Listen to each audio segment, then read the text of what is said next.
तर आजचा खरं तर हा सत्संग नाहीच आहे. म्हणजे याला सत्संग कसं म्हणावं असा विचार मी पण करतोय. सत्संग नाहीये तर मग काय आहे?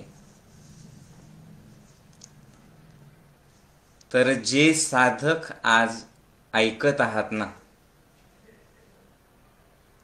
हे जे घडवून आणलंय, म्हणजे माझं बोलणं आणि तुमचं ऐकणं,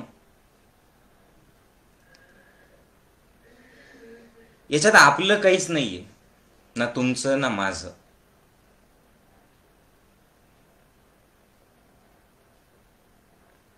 म्हणजे आजचा सत्संग ऐकण्यापूर्वीच असं माझं मन पूर्ण आनंदाने भरून गेलंय.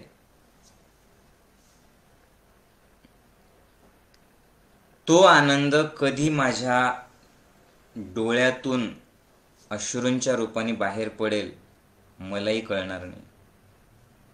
इतका मी तृप्ततेने आणि आनंदाने भरलोय या ताटीच्या अभंगांबद्दल बोलायचं आहे नुसता असा विचार करून.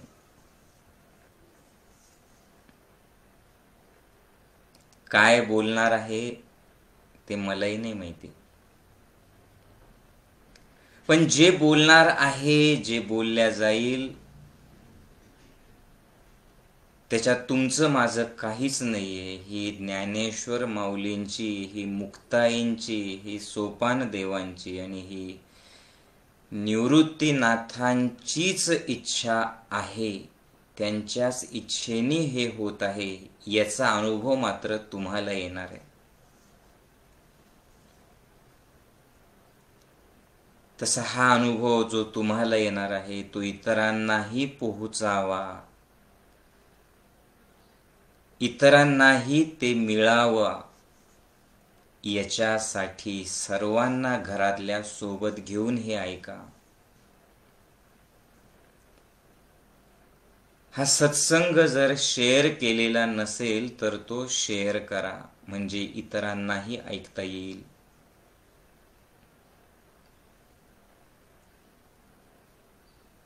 कारण हा सत्संग, हे ताटीचे अभंग केवळ मुक्ताई आणि ज्ञानदेव या दोघांमधला संवाद नाहीये, तर आयुष्यातल्या प्रत्येक क्षणात, प्रत्येक अडचणीत, प्रत्येक प्रसंगात, मग तो आनंदाचा असो किंवा दुःखाचा असो,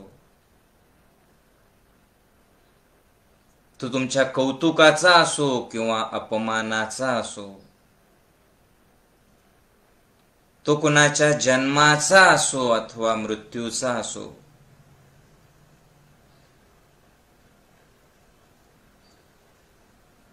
तो संकटाचा असो, जयाचा असो किंवा पराजयाचा असो,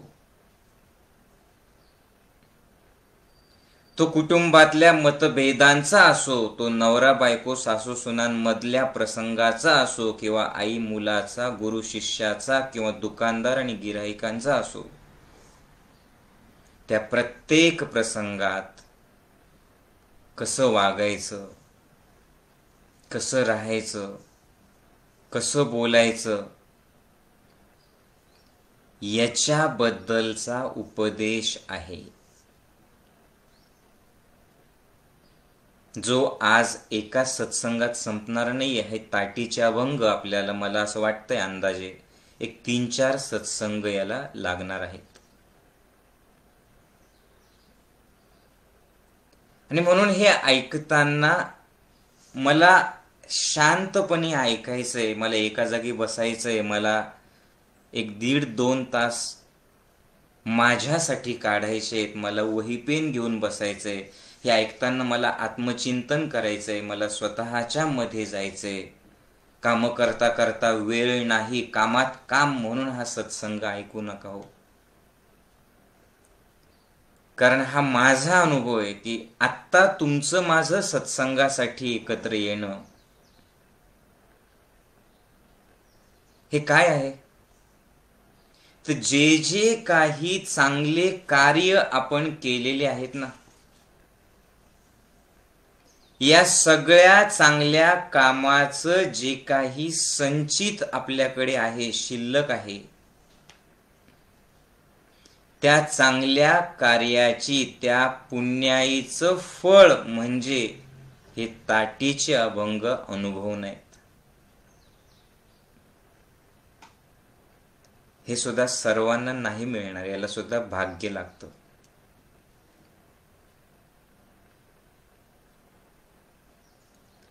आणि त्यासाठी जरा मौन व्हा, शांत व्हा. ताटीचा अर्थच तो आहे की स्वतःच्या मध्ये जा.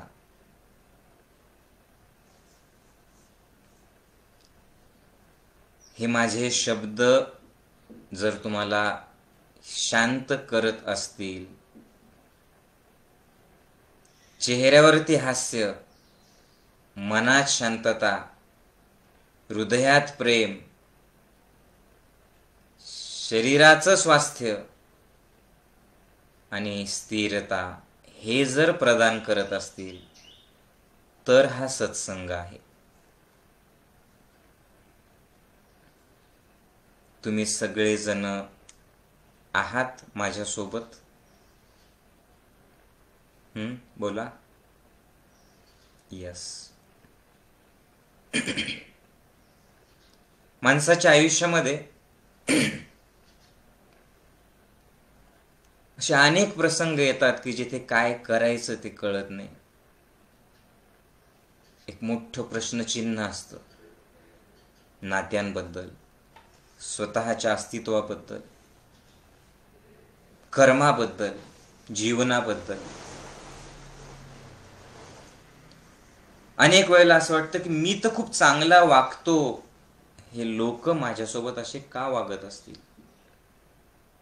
नेमकं काय आहे जीवन, काय आहे मृत्यू? ते लोक तसे वागताना मग मी कसं वागायला पाहिजे, मी कसं राहायला पाहिजे? तुमचा धर्म काय आहे? या सगळ्या प्रश्नांची उत्तरं या ताटीच्या 12 अभंगांमध्ये आहेत.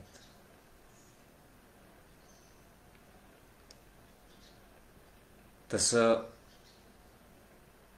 मुक्ताई आई साहेब जे आहेत यांनी तसं खूप कमी अभंग त्यांचे आपल्यापर्यंत पोहोचलेले आहेत. एकूण मला असं वाटतं की 42च अभंग आहेत आणि त्यातले 12 हे ताटीचे अभंग. पण या 12 अभंगांमध्ये एवढी ताकद आहे की जीवन बदलून जाईल, मन शांत होईल, जीवनातल्या प्रत्येक प्रश्नाचं उत्तर देखील तुम्हाला मिळेल. आता हे ताटीचे अभंग याची सुरुवात कुठून झाली? हा जो दोघांमधला संवाद आहे, 2 योगी पुरुषांमधला जो संवाद आहे, याची सुरुवात कुठून झाली याची थोडी पार्श्वभूमी आपल्याला पाहणं आवश्यक आहे. त्याच्याशिवाय ते सुरुवात करता येणार नाही.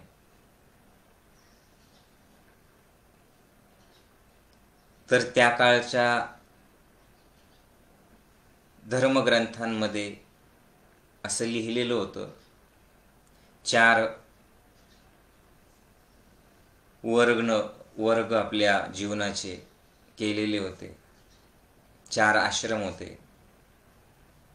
गुरुकुल, गृहस्थाश्रम, वानप्रस्थाश्रम आणि संन्यास आश्रम. होतं असं की सुरुवात गुरुकुलापासून करावं लागायची आणि गुरुकुलापासून सुरुवात केल्याच्या नंतर मग गुरुकडनं सर्व ज्ञान घेतलं की मग गृहस्थाश्रम, सुखाचा संसार करायचा. मग वानप्रस्थाश्रम म्हणजे संसारातच राहून देवाचं चिंतन, संसार सोडण्याची तयारी करायची. आणि मग सगळ्यात शेवटी होता संन्यास आश्रम, की मग या संसाराला सोडून संन्यास आश्रम म्हणजे परमेश्वराच्या नामस्मरणात त्याच्याशी एक होऊन बस परमेश्वरापर्यंत पोहोचायचं. आता होतं असं की तुम्ही पहिलीतून दुसरीत, दुसरीतून तिसरीत आणि तिसरीतून चौथीत जाऊ शकतात. खूप हुशार असेल तर पहिलीतून डायरेक्टली चौथीत जाऊ शकतात. त्या काळातल्या लोकांचं असं म्हणणं होतं. म्हणजे गृहस्थाश्रमातून वानप्रस्थाश्रमातच जावं लागतं. वानप्रस्थाश्रमातून परत गृहस्थाश्रमात नाही येऊ शकत, किंवा वानप्रस्थ झाल्याच्या नंतरच संन्यास आश्रम घ्यावा लागतो. पण जो संन्यासी बनला त्याला परत वानप्रस्थ किंवा ग्रहस्थ याच्यात परत फिरता येत नाही, असं त्या लोकांनी सांगितलं होतं. त्याच्या पायऱ्या होत्या. आदि शंकराचार्यांसारखे काही महान योगी असे झालेले की त्यांना मधल्या 2 पायऱ्यांची गरज नाही पडली. ते गुरुकुलातून डायरेक्टली संन्यास आश्रम त्यांनी स्वीकारला.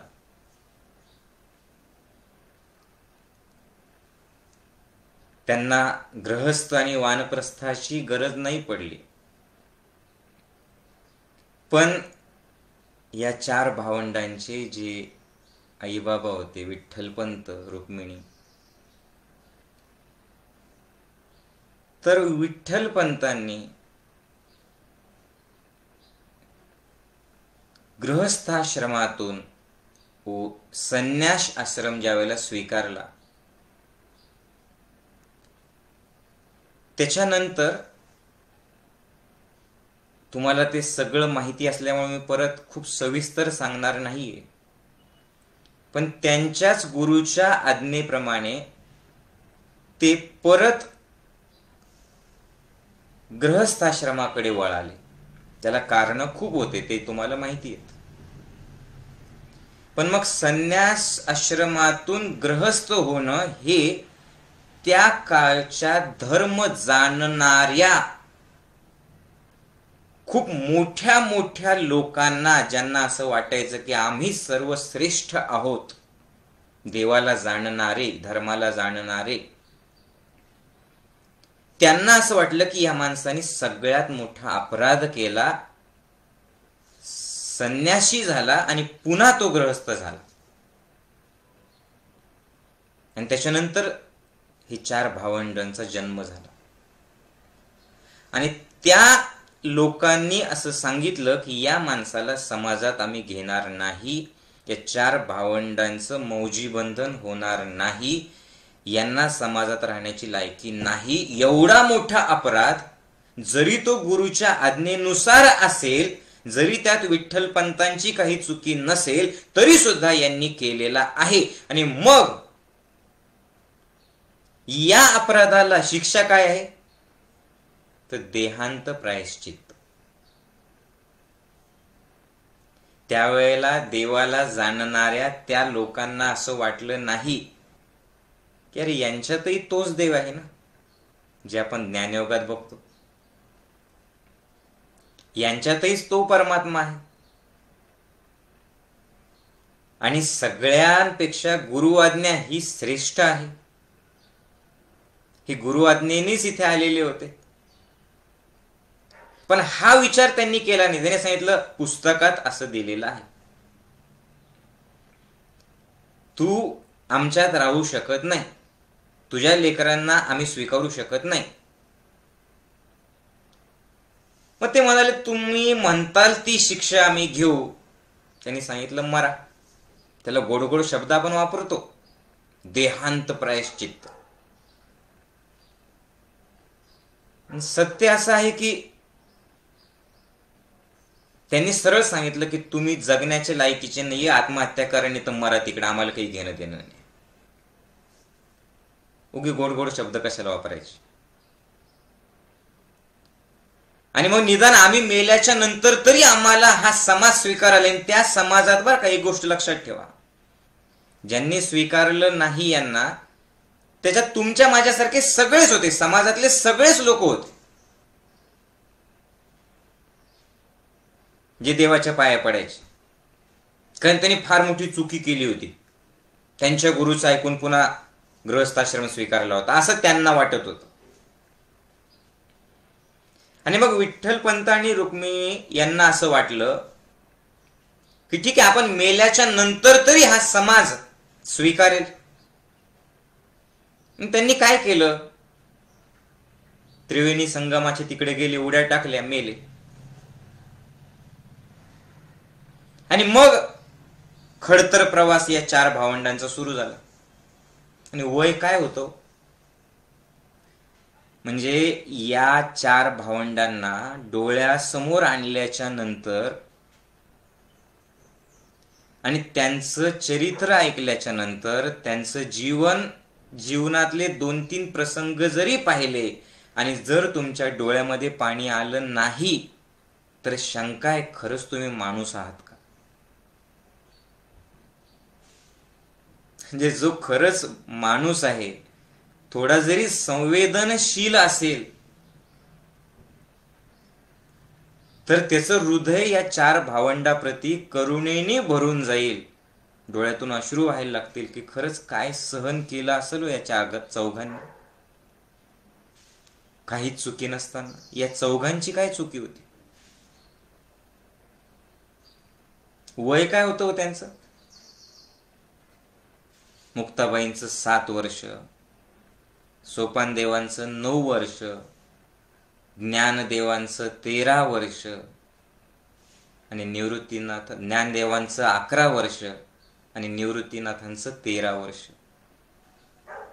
विचार करा, डोळ्यासमोर आणा ना चित्र.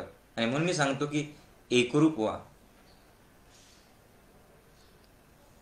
छोटी मुक्ताई 7 वर्षाची आणि निवृत्तीनाथ 13 वर्षांचे, असे 4 भावंड आई बाप मेल्याच्या नंतर, ते समाजाच्या चुकीने मेल्याच्या नंतर कसे राहिले असतील विचार करा. तरी देखील समाज त्यांना स्वीकारायला तयार नाही. त्या 7 वर्षाच्या लेकराची कशी अवस्था झाली असेल. 11व्या वर्षी ज्ञानदेव त्या 7 वर्षाच्या लेकराची आई बनली. मुक्ताबाई ज्या वेळेला आई बाबांसाठी रडायची त्यावेळेला त्यांनी सांगितलं, मी आहे, आम्ही आहोत, आता याच्यानंतर तुझ्या डोळ्यात अश्रू नाही यायला पाहिजे. त्यांनी काळजी घेतली. समाजात तर त्यांना नव्हतंच काही स्थान, पण सकाळी जायचे आणि माधुकरी मागून आणायचे, घेऊन यायचे. जे मिळालं तर, नाही तो उपाशी राहायचे. पण एक दिवस मात्र असं जगत असताना कहर झाला.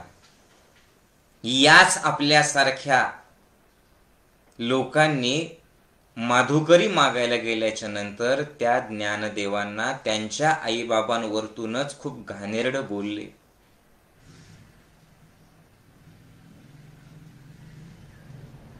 तुम्ही विचार करा, काही चुकी नाहीये. तुम्ही मला सांगा की तुमची चुकी नसताना, मला खरं खरं उत्तर द्या, तुमची चुकी नसताना जर समजा तुमच्या आईबाबांना या समाजामुळे, इतर लोकांमुळे, काही लोकांमुळे आत्महत्या करावी लागली आणि तुम्ही समाजात फिरताना जर तुमच्याशी कोणी असं वागलं, कसं, तुमच्याशी बोलणार तर नाहीच, तुम्हाला टोचून टोचून बोलत राहील. अरे एवढीच नाही तर तुमची सावली अंगावर पडल्याच्या नंतर तो म्हणेल अरे विटाळ झाला आणि पुन्हा आंघोळ करेल तुमच्या समोर. अशी अवस्था जर तुमची झाली तर तुमच्या मनात काय येईल? विचार करा. अशी अवस्था जर तुमची झाली तर काय होईल विचार करा. बस एकच गोष्ट होईल, दोनच गोष्टी तुमच्या मनात येतील, एक तर राग, नाही तर जीव देणं. बरोबर आहे? राईट? की या सगळ्या लोकांचा मी सूड घेईल, कारण माझी चुकी नसताना यांनी माझ्यासोबत असे वागले, आणि दुसरं, मला जगायचंच नाहीये. बरोबर? पण तरी सुद्धा इतका छळ यांचा होऊन सुद्धा या चौघांनी मात्र असा विचार केला नाही. आणि म्हणून मी सांगतो की हे 4 भावंड, आणि आजचं हे ऐकताना हे बहीण भावांमधला संवाद आहे असं चुकीनं सुद्धा डोक्यात आणू नका. 4 शुद्ध आत्मे या विश्वाचा उद्धार करण्यासाठी तुम्हाला मला जीवन कसं जगायचं ते शिकवण्यासाठी विठ्ठलपंत आणि रुक्मिणी यांच्या पोटी मानव देह घेऊन आले. इतकंच समजून घ्या, हे योगी अवतार आहेत. यांच्या वयाकडे पाहू नका, कारण जगातलं कुणीच हे सहन करू शकत नाही. तुम्हाला नाही वाटत का असं? सांगा. वयाच्या 7व्या वर्षी आपल्या ज्ञानदेवांना ही आई मुक्ताई उपदेश करते. विचार करा, आजचे 7 वर्षाचे लेकर काय आहेत, आणि हा जो उपदेश आहे ना, हा उपदेश सुद्धा कधीचा आहे? आईबाप आत्महत्या केल्यानंतर हे 4 भावंड एकत्र असताना हे एकमेकांशी काय बोलतात आईबाप घरात नसताना, तो विचार तुम्ही करा. म्हणजे त्या आईबाबांचे तुम्ही विचार करा, 7च वर्ष सहवास त्या मुक्ताईला लाभला होता, पण या 7 वर्षामध्ये आपण मुक्ता आईंना महायोगिनी असं म्हणतो. नुसतं योगी नाही, महायोगिनी. म्हणजे यांच्या पहिल्याच अभंगात एकाच ओळीमध्ये, ज्याचा आपण अर्थ आज बघणार, योगी पावन मनाचा साहे अपराध जनाचा, या एकाच ओळीमध्ये हे सगळं शास्त्र, सगळे ग्रंथ, सगळे वेद, सगळे उपनिषद, सगळे पुराण, या सगळ्यांचा सार एका ओळीत मुक्ताबाईंनी वयाच्या 7व्या वर्षी सांगितला. हे ऐकताना, श्रवण करताना सुद्धा अंगावरती शहारे आपोआप येतात. आईबाप नाहीत, विचार करा ना. समाज छळ करतो, विचार करा. कधी जेवायला भेटतं, कधी भेटत नाही. एक मात्र रोज खायला भेटतं, लोकांचं टोचून बोलणं.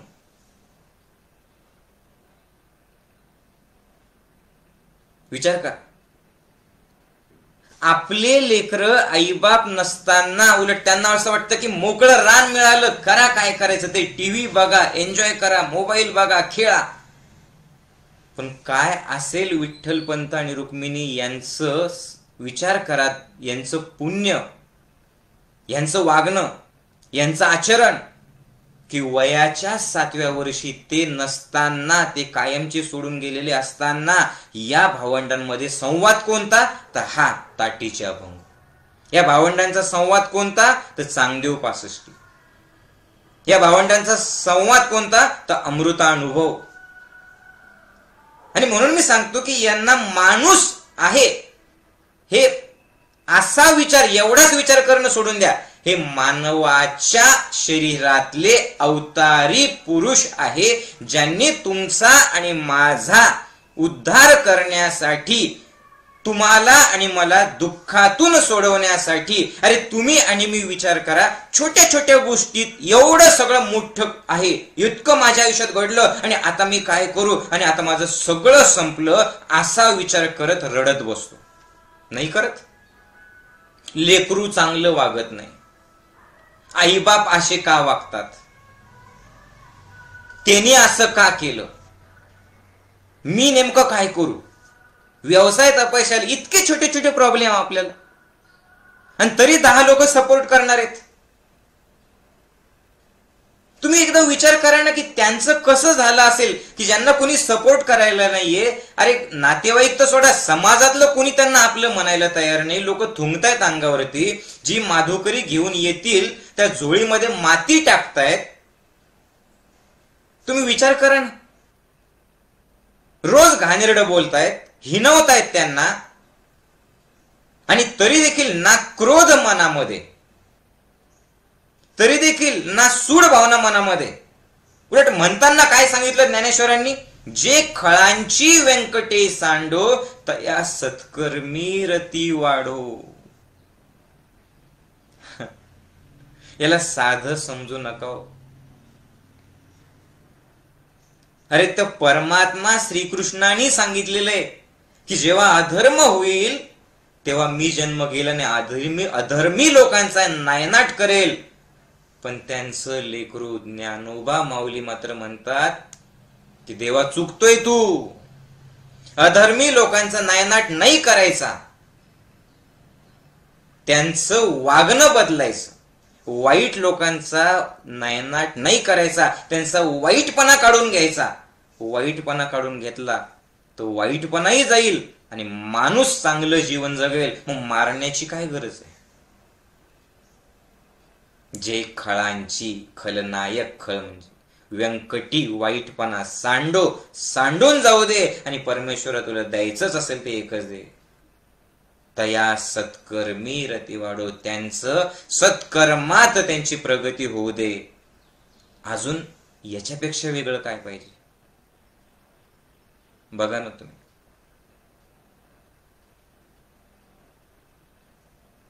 आणि म्हणून तुम्ही बघा, मला तरी असं वाटतं की जर तुम्हाला देवाला प्राप्त करून घ्यायचं असेल तर देवाकडे जाण्याचा रस्ता या चौघांचं नाव घेतल्याशिवाय जात नाही, पोहोचत नाही.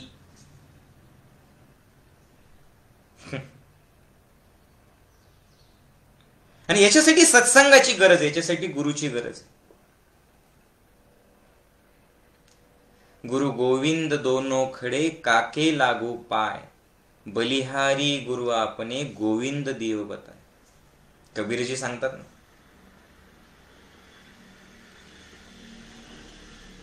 की गुरु आणि गोविंद, गुरु आणि परमात्मा जर सोबत उभे असतील तर मी अगोदर गुरुचे पाय पकडेल, कारण हा परमात्मा आहे हे मला ओळखू पण आलं नसतं जर हा नसला असता तर. बरोबर? यात परमात्मा आहे, तुझ्यात परमात्मा आहे, चराचर सृष्टीत परमात्मा आहे. तू कसं वागायला पाहिजे हे वागणं, हे डोळे तर माझ्या गुरुने दिलेले आहेत ना, म्हणून तर मला ओळखू आलं. सेम असंच आहे. तुम्ही बघा, पंढरपूरला आपण पांडुरंगाच्या दर्शनासाठी जातो. गंमत बघा बरं का. आता पांडुरंगाच्या दर्शनासाठी जात असताना भजन कुठले जास्त म्हटले पाहिजे? विठोबा रखुमाई, बरोबर, विठ्ठलाचे. तुम्ही बघा, ज्या वेळेला तुम्ही कुठल्याही देवदर्शनाला जातात, हे शिकवलेलं नाही, ते आपोआपच येतं. आपोआप तुमच्या मुखातून काय नाही येतं? निवृत्ती नामदेव सोपान मुक्ताबाई, एकनाथ नामदेव तुकाराम, दिंडी चालली पंढरी, जय जय विठ्ठल हरी, दिंडी चालली पंढरी. ज्ञानोबा माऊली तुकाराम, ज्ञानोबा माऊली तुकाराम, ज्ञानोबा माऊली तुकाराम, ज्ञानोबा माऊली तुकाराम. निवृत्ती नामदेव सोपान मुक्ताबाई, एकनाथ नामदेव तुकाराम. काय अर्थ असेल व्हायचा? चालले देवाकडे आणि नाव संतांचं. म्हणजे याचा अर्थच हा आहे की देवाकडे जर जायचं असेल तर संतांचं नाव घ्या, म्हणजे संतांनी जो मार्ग सांगितला तसं जगा, आणि संतांनी सांगितलं तसं एक जरी ओवी अनुभवली तर कुठे जाण्याची गरज नाही, जिथे आहात तिथेच तो पांडुरंग दिसेल. पंढरपूरच्या वारीमध्ये त्या मंदिरापर्यंत पोहोचेपर्यंत सुद्धा त्या वारकऱ्यांमध्ये, माझ्या सोबत्यांमध्ये, माझ्या सोबत जे आहेत त्यांच्यामध्ये, त्या रस्त्यामध्ये, त्या झाडामध्ये, त्या भिक्षा देणाऱ्यांमध्ये, मला खाऊ घालणाऱ्यांमध्ये, जिकडं तिकडं तोच आहे. पण ही दृष्टी मात्र कोणी दिली? निवृत्ती नामदेव, सोपान मुक्ताबाई, एकनाथ नामदेव, तुकाराम या सर्वांनी हे सांगितलं. बरोबर? या सगळ्यांचं जर संतांचं चरित्र जर बघितलं, त्यांनी चरित्र म्हणजे दुसऱ्यांनी लिहिलेलं नाही, त्यांनी जे काही लिहिलंय त्याचं जर चरित्र बघितलं, त्यांनी जे काही लिहिलं त्यांचं जर साहित्य बघितलं, तर कुणीच चमत्कार केलेलं नाही. तुम्ही बघा ना, त्यांनी माझं नाव घ्या आणि मग चमत्कार होईल, असं जे आज अनेक महाराज सांगतायत. काही म्हणू नका, बस तुम्हाला चमत्कार पाहिजे ना, ओ माऊली महाराज आहे ना, बोला आणि करा सुरू. महाराज बनायचं, आपलं नाव त्याच्यात टाकायचं आणि घ्या नाव, लोकांना सांगायचं. जेवढे जेवढे नाव आपण घेतो त्यात कुणीच स्वतःचं नाव घ्यायचं सांगितलेलं नाही. त्यांनी फक्त एकच सांगितलं, ज्ञानेश्वरीमध्ये, गाथेमध्ये, तुम्ही कुठेही बघा. अगदी नाथांनी त्यांनी जे काही लिहिलेलं आहे, एकनाथी भागवत असो, भारूड असो, कुठलंही असो, अगदी ग्रामगीता असो तुकडोजी महाराजांची, संतांनी जे साहित्य लिहिलं, अगदी जनाबाई असो नाहीतर अजून मुक्ताबाई असो, यांनी जे साहित्य लिहिलं, यांनी माझं नाव घ्या, चमत्कार याला कुठे स्थान दिलेलं नाही. यांनी एकच सांगितलं, जगायचं कसं, बोलायचं कसं, वागायचं कसं, माणसानी माणसासारखं कसं वागायचं, हेच सांगितलेलं आहे. बरोबर? आणि म्हणून यांचं नाव घ्या, की ज्यावेळेस मी म्हणतो निवृत्ती नामदेव, सोपान मुक्ताबाई, एकनाथ नामदेव, तुकाराम, त्यावेळेला मला म्हणतोय, कारण तू पंढरपूरच्या पांडुरंगाकडे तर जातोय, तू दिंडीत तर जातोय, पण यांनी सांगितलेलं तू वागतोय. बघ. आणि हे सगळेजण तसे वागायचे, तसं आचरण करायचे. म्हणून त्या 7 वर्षाच्या मुक्ताईच्या मुखातून हे निघालेलं. बघा तुम्ही, समजतंय सर्वांना मी जे बोलतोय ते? मग आता ताटीचे जे अभंग आहेत, म्हणजे नेमकं काय झालं तर, हे सगळं असं त्यांना बोलत असताना समाज, एक दिवशी मात्र अति झालं, मी तुम्हाला सांगत होतो, आणि खूप बोलले. आणि मग मात्र ज्ञानदेवांना राहवलं नाही, ते आले.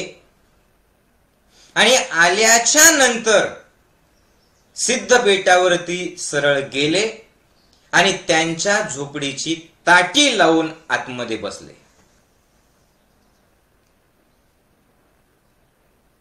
असं म्हणतात की त्यांना प्रश्न पडला की आम्ही इतकं चांगलं जीवन जगतोय, आमचा दोष काय आहे, तरी सुद्धा हे सगळे लोक आम्हाला असं बोलतायत. खरंच आमचा समाजात राहण्याचा अधिकार नाहीये. मन विषण्ण झालं, दुःख आलं. मग पहिल्यांदा निवृत्तीनाथांनी समजवलं, त्यांनी ताटी उघडली नाही. सोपान देवांनी समजवलं, ताटी उघडली नाही. मुक्ताबाईंना कळालं, मुक्ताबाई आल्या आणि त्यांनी अगोदर सांगितलं, प्रेमाने सांगितलं, नाही उघडली ताटी. मग त्यांनी सांगितलं की अहो आई बाबा गेल्याच्या नंतर तुम्ही माझी आई झालेले आहेत आणि आता तुम्हीच असं का करतात याची जाणीव करून दिली, तरी सुद्धा नाही उघडली ताटी.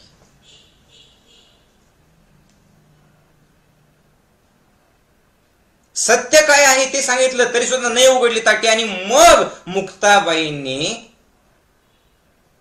या 12 अभंगांमधून ज्ञानदेवांना स्वतः तुम्ही कोण आहात आणि कसं राहायला पाहिजे याचा आरसा दाखवला. म्हणजे ताटीचे अभंग म्हणजे काय आहे, तुमच्या माझ्यासाठीचा जगायचं कसं हे शिकवणारा, हे दाखवणारा आरसा.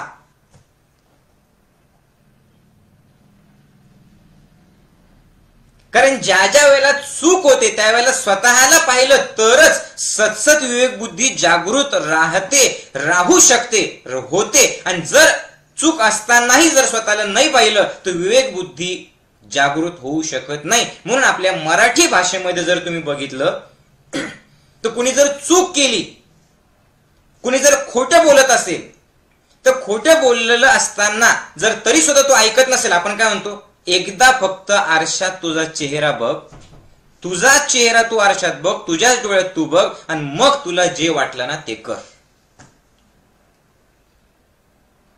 बरोबर? बघ जरा, बघ आरशात बघ जरा. आणि जर खोटा असेल तर आरशात बघण्याची सुद्धा हिम्मत आपली नसते. कारण चुकीचे काम, खोटे काम त्याच वेळेला आपल्या हातून होतात ज्या वेळेला आपण आपल्या मूळ स्वरूपापासून दूर गेलेलो असतो. स्वतःची जाणीव ज्या वेळेला आपल्याला नसते, आपल्यामध्ये आपल्या हृदयात राहणाऱ्या परमेश्वरापासून आपण खूप दूरचा प्रवास करत असतो. हे ताटीचे अभंग काय आहेत? आरसा. की बघ जरा चेहरा, कोण आहेस तू आणि कसं राहायला पाहिजे. कुणाला उपदेश केला? ज्ञानदेवानं नाही, आपल्याला.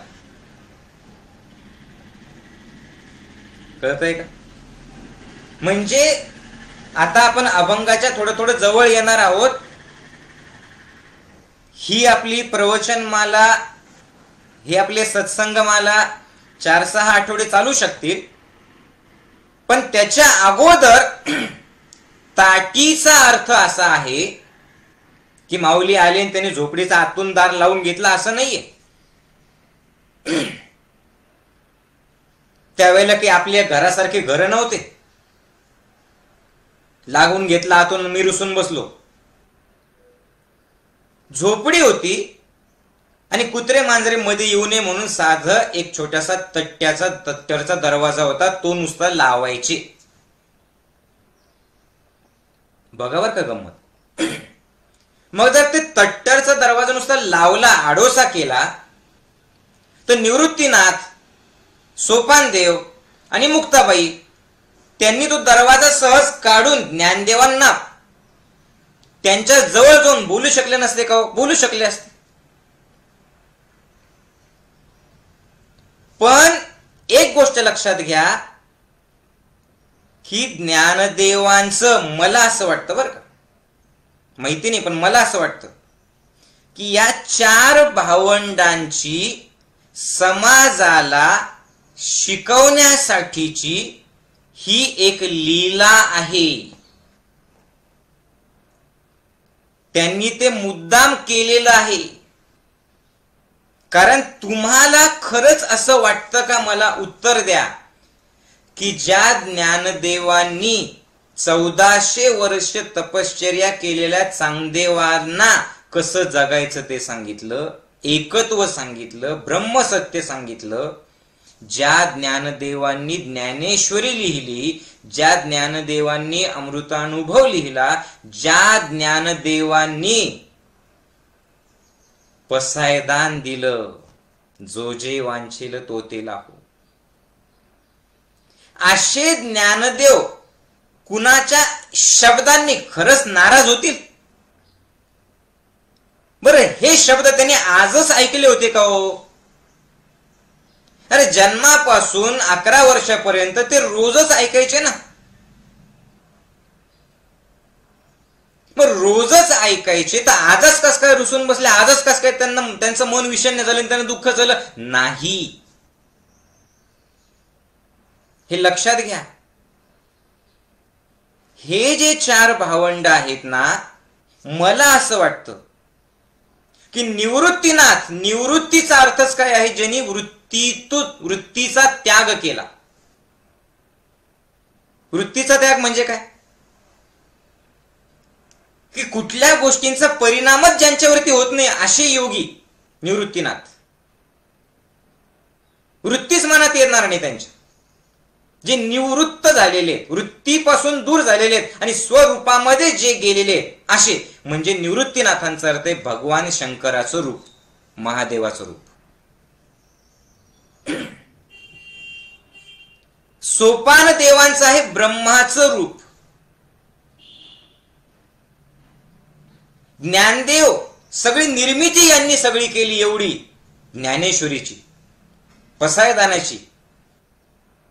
आणि ज्यांनी फक्त एकच सांगितलं की सगळ्यांची काळजी घ्या, सगळ्यांमध्ये परमात्मा आहे. जे खळांची व्यंकटी सांडो तया सत्कर्मी ते वाढो, मारू नका, त्यांची काळजी घ्या, त्यांना जगू द्या, माणूस म्हणून जगू द्या, म्हणजे ते विष्णूचं रूप आहे. आणि मग या ब्रह्मा, विष्णू आणि महेश या तीन शक्ती असलेल्या भावंडांचं यांना बांधून ठेवण्यासाठी एक आदिशक्ती म्हणजे मुक्ताबाई. कळतंय का? शक्तीचे 4 रूप, निर्मिती, पालन आणि दुर्गुणांचा संहार. आणि यांना एकत्र बांधून ठेवणं हे केलं मुक्ताबाईंनी.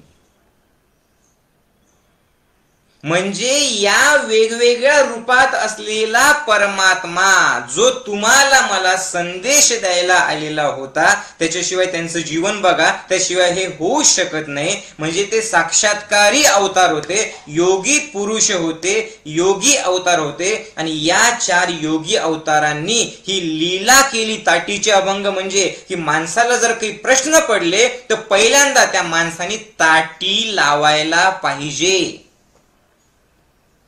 आणि मला असं वाटतं की ज्ञानदेवांचं सगळं जे लिखाण आहे ते सगळं लिखाण या ताटीच्या अभंगाच्या नंतरच आहे. म्हणजे याची सुरुवात कुठून झाली तर मुक्ताईंपासून झाली. चौघही सारख्याच लेवलला आहेत, ज्ञानाच्या बाबतीत, योगाच्या बाबतीत, योग सामर्थ्याच्या बाबतीत, विरक्तीच्या बाबतीत.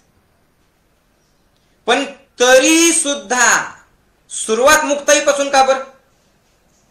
कारण योग योग योग म्हणजे काय हो? श्रेय देऊन टाकणं दुसऱ्यांना.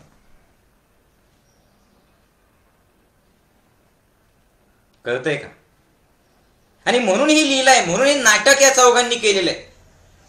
हे तर ताटी उघडता आली नसते का? पण ताटी या शब्दाचा अर्थ आहे आत्मपरीक्षण.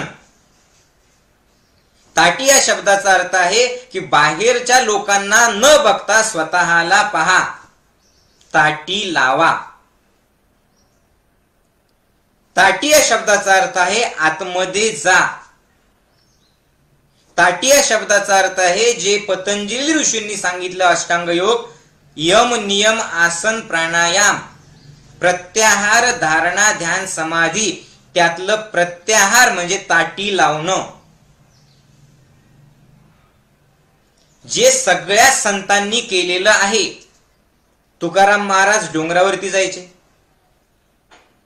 नाथ महाराज त्यांच्या गुरूंच्या आदेशानुसार शूलीभंजन पर्वतावरती त्यांनी ताटी लावली होती. जनार्दन स्वामींनी सांगितलं की आता एकदा सगळ्याकडे पाहिलं, आता स्वतःला बघ, जा शूलीभंजन पर्वतावरती. आणि इथं शूलीभंजनला त्यांनी ताटी लावली. निवृत्तीनाथांनी ब्रह्मगिरीवर ताटी लावली.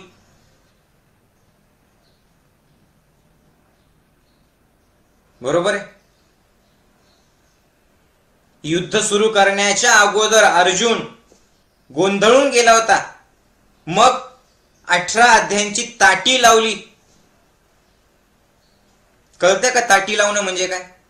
म्हणजे दरवाजा ओढून कडी लावून फुगून बसणं, रुसून बसणं, आम्ही नाही जा असं नाहीये. हे आपल्यासारख्या लोकांचं आहे. पण ताटी लावा. जेव्हा जेव्हा आयुष्यात काही प्रश्न निर्माण होतील किंवा प्रॉब्लेम निर्माण होतील किंवा घरात भांडणं होतील तर तुझ्यामुळे झालं, तुझ्यामुळे झालं, तू असं का बरं केलं, आणि तू तसा का वागला, आणि त्या लेकरांनी असं का बरं केलं, बापाने असं का केलं, सासू सुना असं का वागतात, हे करण्याच्या ऐवजी ताटी लावा प्रत्येकाने. म्हणजे आत्मचिंतन करा. ताटी लावण्याचा अर्थ इंद्रियांना मध्ये जाऊ द्या. समजतंय? ज्या डोळ्यांनी बाहेर बघतायत त्या डोळ्यांनी स्वतःला बघू द्या. जे कान बाहेरच्या लोकांचं ऐकतायत ना, त्या बाहेरच्या लोकांनी 4 शिव्या घातल्या. पण ताटी लावली ज्ञानदेवांनी. म्हणजे नेमकं काय आहे? म्हणजे बाहेरचे लोक काय म्हणतात ठीक आहे, पण बाहेरचे लोक काय म्हणतात याच्यापेक्षा मी जे ज्ञान घेतलेले, मग त्या शब्दांचा माझ्यावरती परिणाम व्हायला पाहिजे का? हेच ताटी लावणं याचा अर्थ आहे, ताटी लावणं याचा अर्थ आहे आपलं 4 दिवसाचं 6 दिवसाचं चैतन्यवनातलं निवासी शिबिर. हा सत्संग म्हणजे ताटी लावणं आहे.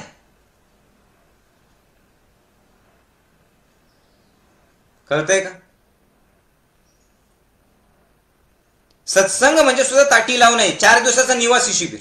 आता ज्यांनी ज्यांनी शिबिर केलेलं आहे त्या प्रत्येकाला हा अनुभव आहे की जेव्हा आपण शिबिरात येतो, अनेक रोग घेऊन, व्याधी घेऊन, तणाव घेऊन, टेन्शन घेऊन, कौटुंबिक प्रॉब्लेम घेऊन येतो, आर्थिक अडचणी घेऊन येतो, पण 6 दिवसाच्या शिबिरात तुम्ही मला सांगा, प्रत्येक जण 6व्या दिवशी त्याचा चेहरा बदललेला असतो, चेहऱ्यावर तेज आलेलं असतं, शरीराची शुद्धी, मनाची शुद्धी, विचारांची शुद्धी, बुद्धीची शुद्धी, स्थिर अवस्था, आनंदी मन, शून्य अवस्था.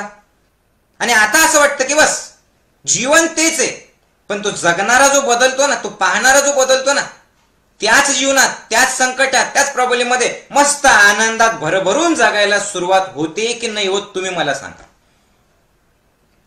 शारीरिक आजार सोडा फक्त, पण शारीरिक आजारांच्या पलीकडे जाऊन एक वेगळीच अशी आत्मानंदाची अवस्था आपल्या चैतन्यवनात येते की नाही येत? येते. मग या चैतन्यवनातल्या 4 दिवसामध्ये काय देतो मी तुम्हाला? काही मंत्र देतो की माझं नाव घ्यायला सांगतो की काही मोठे मोठे अध्याय शिकवतो? काय शिकवतो? काहीच नाही. बस मी एकच करतो, ताटी लावतो.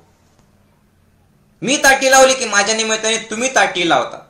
ध्यान, प्राणायाम, सत्संग, हसणं, खेळणं, रडणं, नचणं, नाचणं, गाणं, हे सगळं जे 4 दिवसाच्या 6 दिवसांच्या आपल्या शिबिरात होतं, हे म्हणजे काय आहे? आत्मचिंतन, आत्मपरीक्षण, स्वतःला पाहणं, इंद्रियांना मध्ये नेणं, त्याच्याकडनं माझ्यामध्ये जाणं,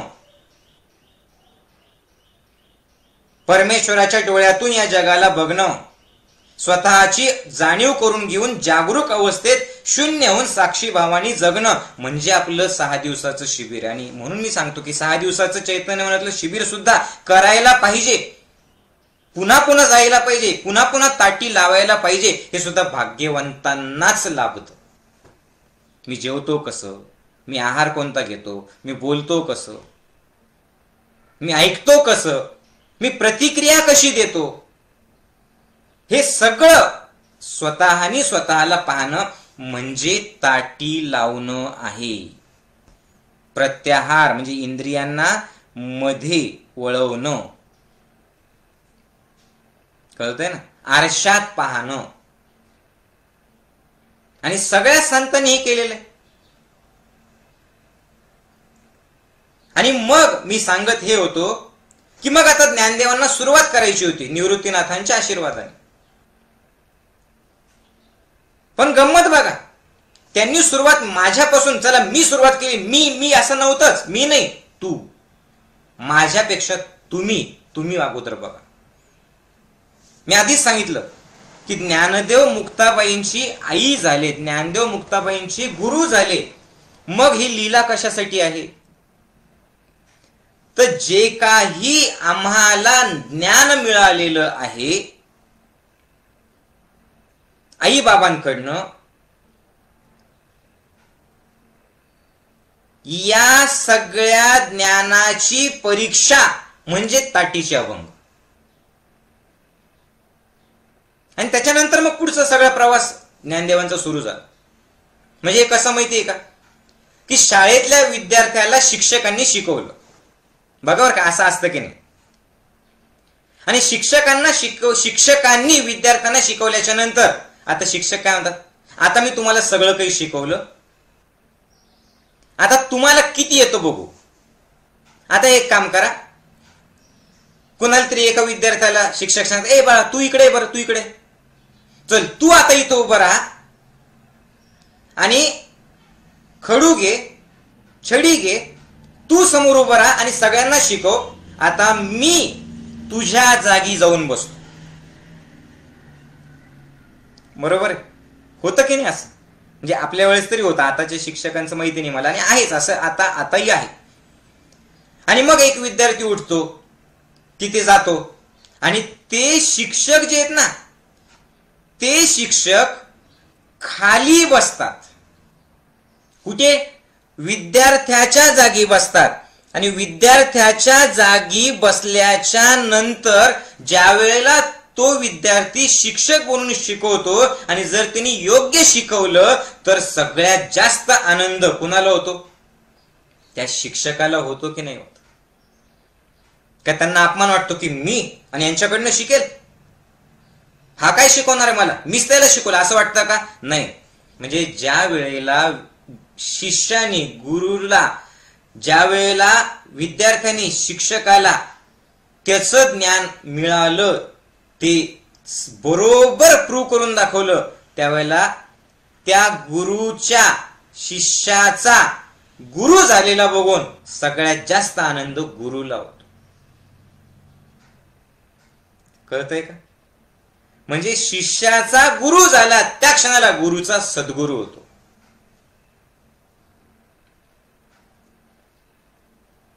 कळतंय? आणि सेम असंच हे सगळं, ही लीला, हे सगळं दाखवण्याकरता या चार भावंडांनी मिळून हे केलेले. कारण बोलण्याचा जर परिणाम झाला असता तर लहानपणापासून बोलणेच ऐकत होते ना. कोण कधी चांगलं बोललं होतं यांना? कोण कधी म्हटलं होतं या बसा आमच्या घरात? आणि गंमत बघा, ज्ञानदेव आतमध्ये ताटी लावून बसलेले. मुक्ताबाईंनी सांगायला सुरुवात केली. आता पण सुरू करतोय बरं का. मुक्ताबाईंनी सांगायला सुरुवात केली आणि त्यांचं, मुक्ताईंचं, सगळ्यात लहान मुक्ताईंचं, 7 वर्षाच्या मुक्ताईंचं बोलणं ज्ञानदेव आतमध्ये डोळे बंद करून ऐकतायत. आणि ज्ञानदेवांचे गुरु निवृत्तीनाथ देखील कौतुकाने, सोपानदेव देखील मनापासून त्या मुक्ताईचं बोलणं हात जोडून ऐकतायत. बघा तुम्ही. आपल्याला कोणी जर काही बोलायला लागलं ना, आपण म्हणतो तू काय शिकवणार आहे मला. पण हे सगळेजण ऐकत आहेत. आणि मग मुक्ताबाईंनी बोलायला सुरुवात केली. ताटीचा पहिला अभंग आपण सुरू करूयात. तुम्ही सुद्धा माझ्या पाठीमागे म्हणायचं. आता आज आपण यातला एकच अभंग घेणार आहोत, कारण याच्यातच, या पूर्वपीठिकेमध्येच आपला जवळपास 1 तास गेला. तर पहिले 2 अभंग आपल्याला म्हणायचे. त्यातला पहिला अभंग जो आहे, तो पहिला अभंग मी नंतर त्याचं निरूपण करणार आहे, त्याचा अर्थ नंतर सांगणार आहे. कारण याच अर्थाचा एक जो आहे अभंग तो पुढे येणार आहे आणि दोघांचं मिळून मी सांगणार आहे. आज आपल्याला दुसरा जो महत्वाचा अभंग आहे तिथून आपल्याला सुरुवात करायची आहे. तयार आहे सगळेजण? मग माझ्यासोबत तुम्ही सुद्धा बोलायचं. खूप सुंदर शब्द आहे, बस तुम्ही माझ्या पाठीमागे किंवा माझ्यासोबत बोला. योगी पावन मनाचा, साहे अपराध जनांचा, विश्वरागी झाले वन्नी, संती सुखे व्हावे पाणी. शब्द शस्त्रे झाले क्लेश, संती मानावा उपदेश. विश्वपट ब्रह्मदोरा, ताटी उघडा ज्ञानेश्वरा.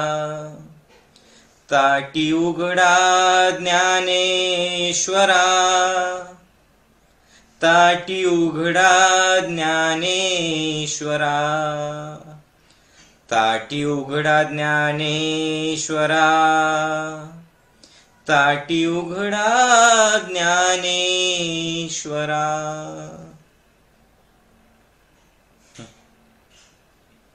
7 वर्षाची मुक्ताई आई साहेब ताटी लावून बसलेल्या, म्हणजे आत्मपरीक्षण करणाऱ्या ज्ञानदेवांना सांगतात की अहो ज्ञानराज माऊली,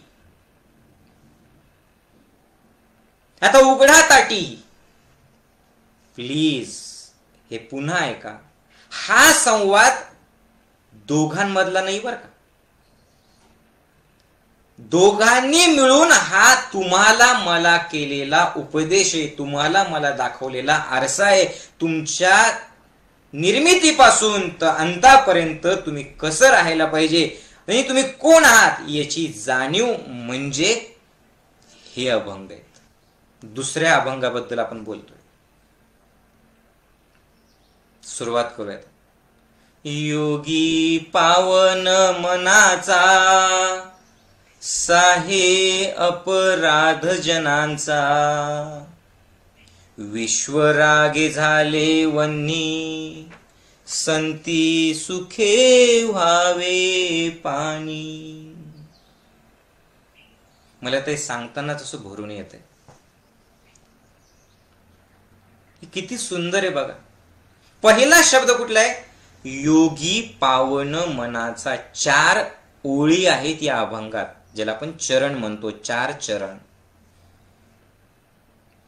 यातलं पहिलं जे चरण आहे, हे पहिलं चरण मुक्ताईंनी सांगितलं स्वतःची ओळख. काय आहे पहिल्या चरणामध्ये? स्वतःची ओळख आहे. शेवटचं जे चरण आहे, त्या शेवटच्या चरणात विश्वाचा सिद्धांत सांगितलेला आहे. चौथ्या चरणात, चौथ्या ओळीत. आणि मधल्या 2 ओळींमध्ये दृष्टांत दिलेला आहे. दृष्टांत म्हणजे अनुभवासहित स्पष्टीकरण दिलेलं आहे. कळतंय? 4 ओळी. पुन्हा एकदा माझ्यासोबत सगळ्यांनी बोला. योगी पावन मनाचा साहे अपराध जनांचा, विश्वरागे झाले वन्ही संती सुखे व्हावे पाणी.